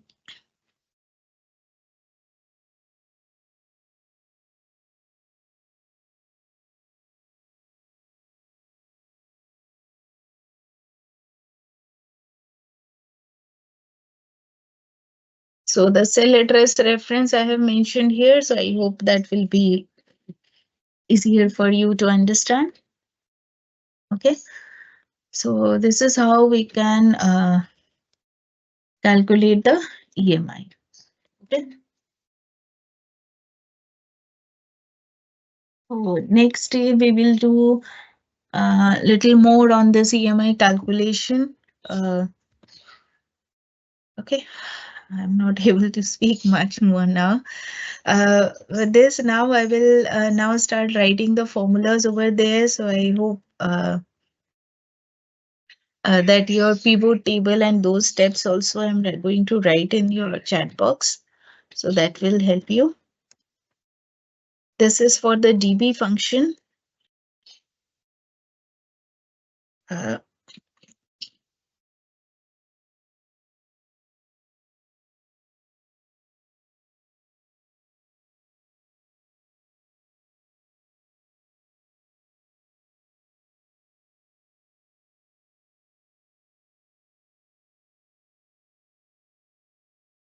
this one is a salvage.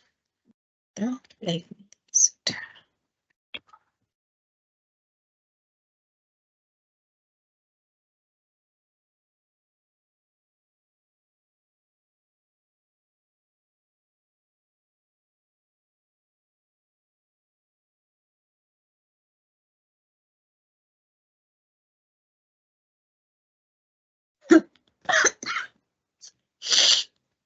This one is for the DB function.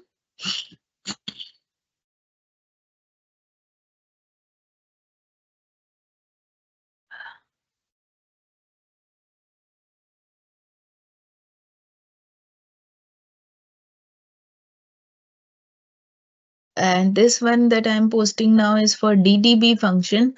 And here, these cells, I hope you will understand. I'm just writing the meaning of 5 means that uh,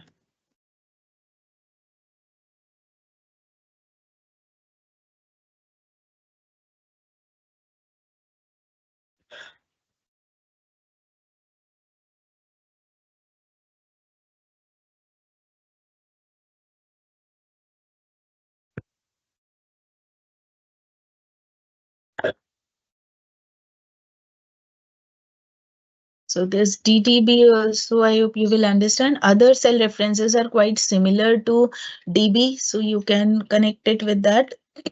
And you have the screenshots also with you. Okay.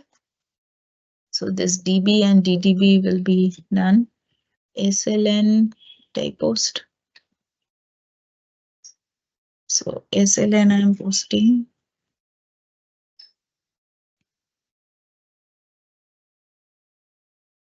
So I am posting both the variations of SLN. I hope now you will be able to understand that how I can use the direct data values, and as well as if any calculations are to be done, in that case, how those can be done over here. Okay, so both the variations I have shown you within the formula, you can calculate your own expression, or you can create the do the calculation on the worksheet and side by side and use those cells in the formula.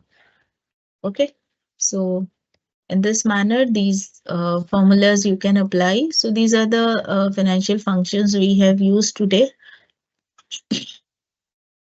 Practice these, explore it more. Okay, now I'm going to write the steps for your this thing, pivot table, right? Want me to write that? So I am pivot table and the um, dashboard creation. So I'm trying to write it here so that it stays on my worksheet also. And then I will copy paste it on your announcement section.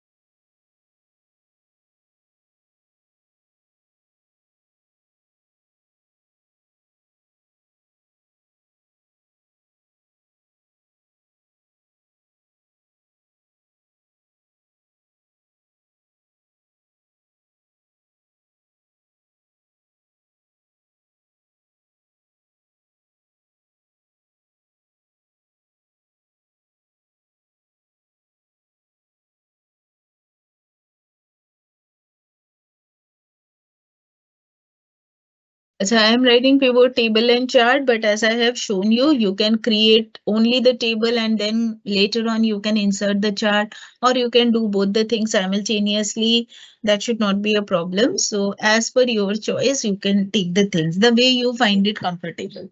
You can bring first pivot table and later on you can create the chart also. It's up to you.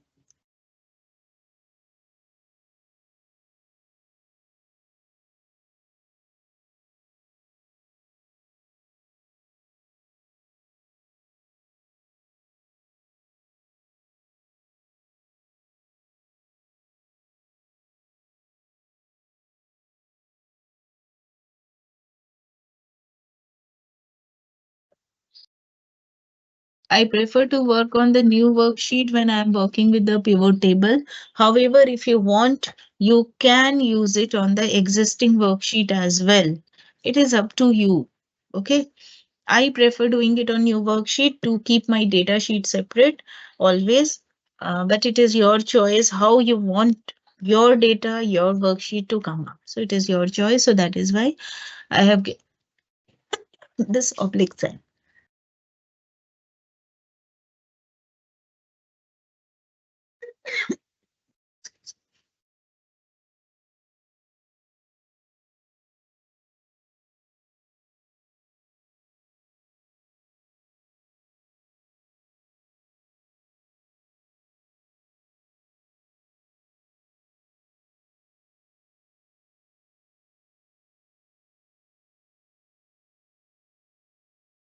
So with this, our pivot table appears, new worksheet appears.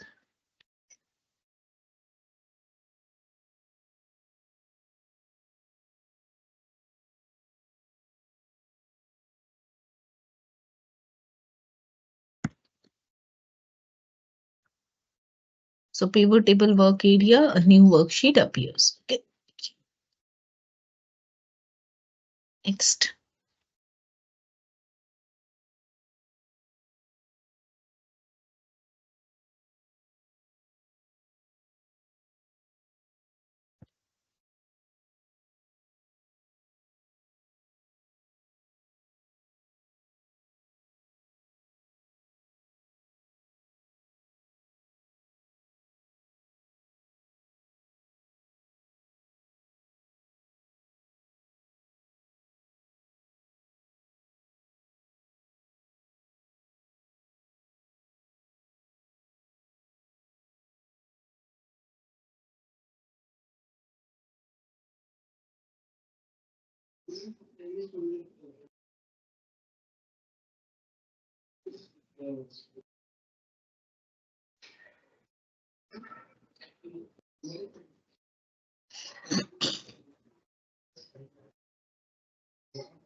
Okay, so automatically it will be done on the sheet. You can check this, right? So if you have taken the pivot chart, automatically it will be created. Sorry, here I wanted to write pivot chart. And if you have not created it, you can click on insert and then uh, pivot chart you can bring. Not insert, I think it is something. Just a second. It is, I think, available on the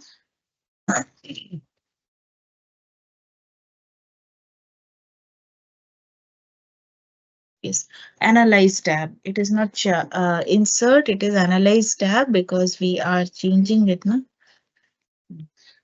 On the Analyze tab, you can, if it is not inserted, you can click on Analyze tab, and then from there you can insert, include pivot chart. So if it is not created, you can do it in this map.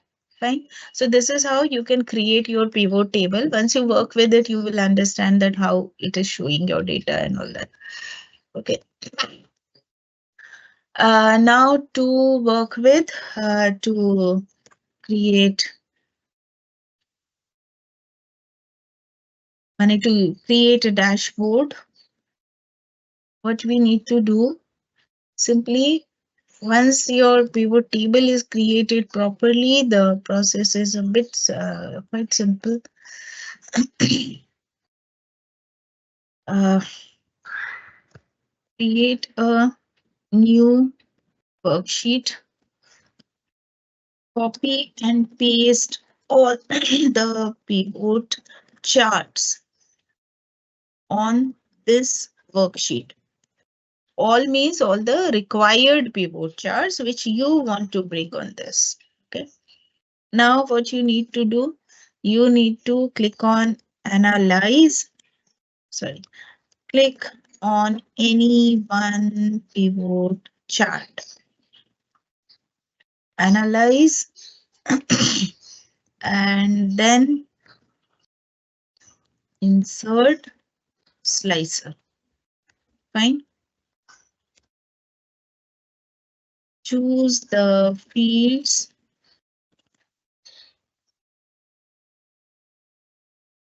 for the slicer. Obviously, it depends on your requirement, which fields you will choose. So the slicers will appear on your dashboard. Fine.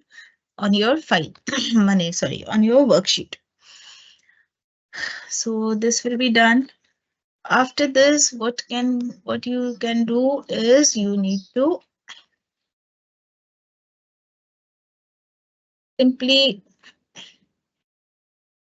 simple thing, that is you need to create connection. Okay. Click on any one slicer, and then we have on Analyze tab, we have report connections. Check the boxes for all the charts on your dashboard. Repeat the process for all slices, and it's done. So once you do that, now you can simply click on all these options and it will show you the data updated automatically in all those ways. Okay. So I am going to simply just post this. If you want, you can take a screenshot of this also. More or less, I have written the steps. So once you do it, I think even if 1 or 2 point is not written, you can easily understand how it is to be done. Main part is written. Okay. So I'm just going to post it in your this box.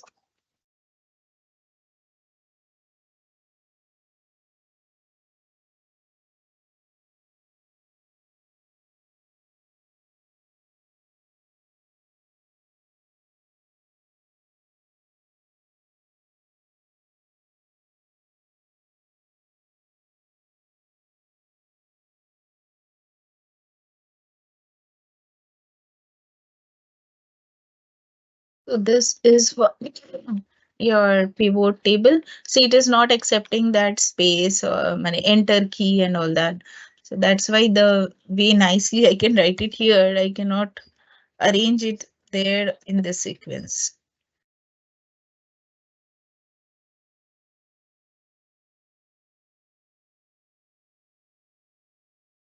And similarly, the process that is used for slicer, the same process you can use for timeline.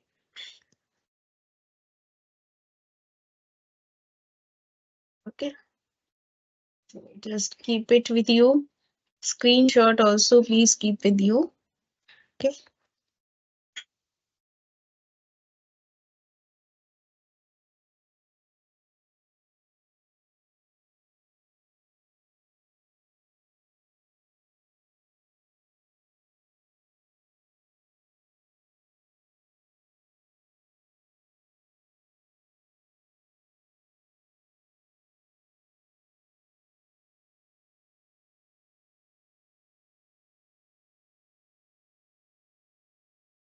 Okay,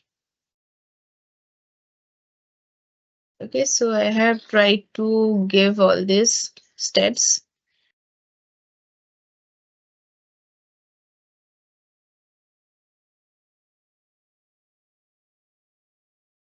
I hope you have taken the screenshot also.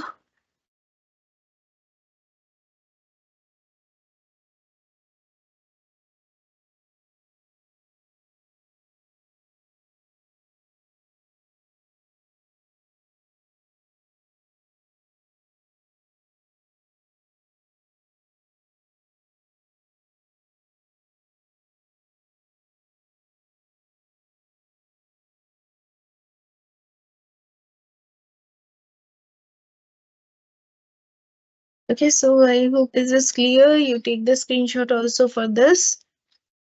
Now with this, I stop today.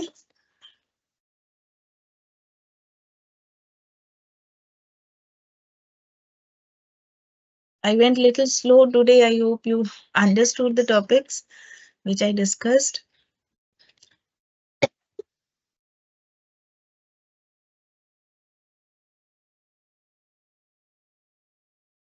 Yes, yes, I have shown the screen.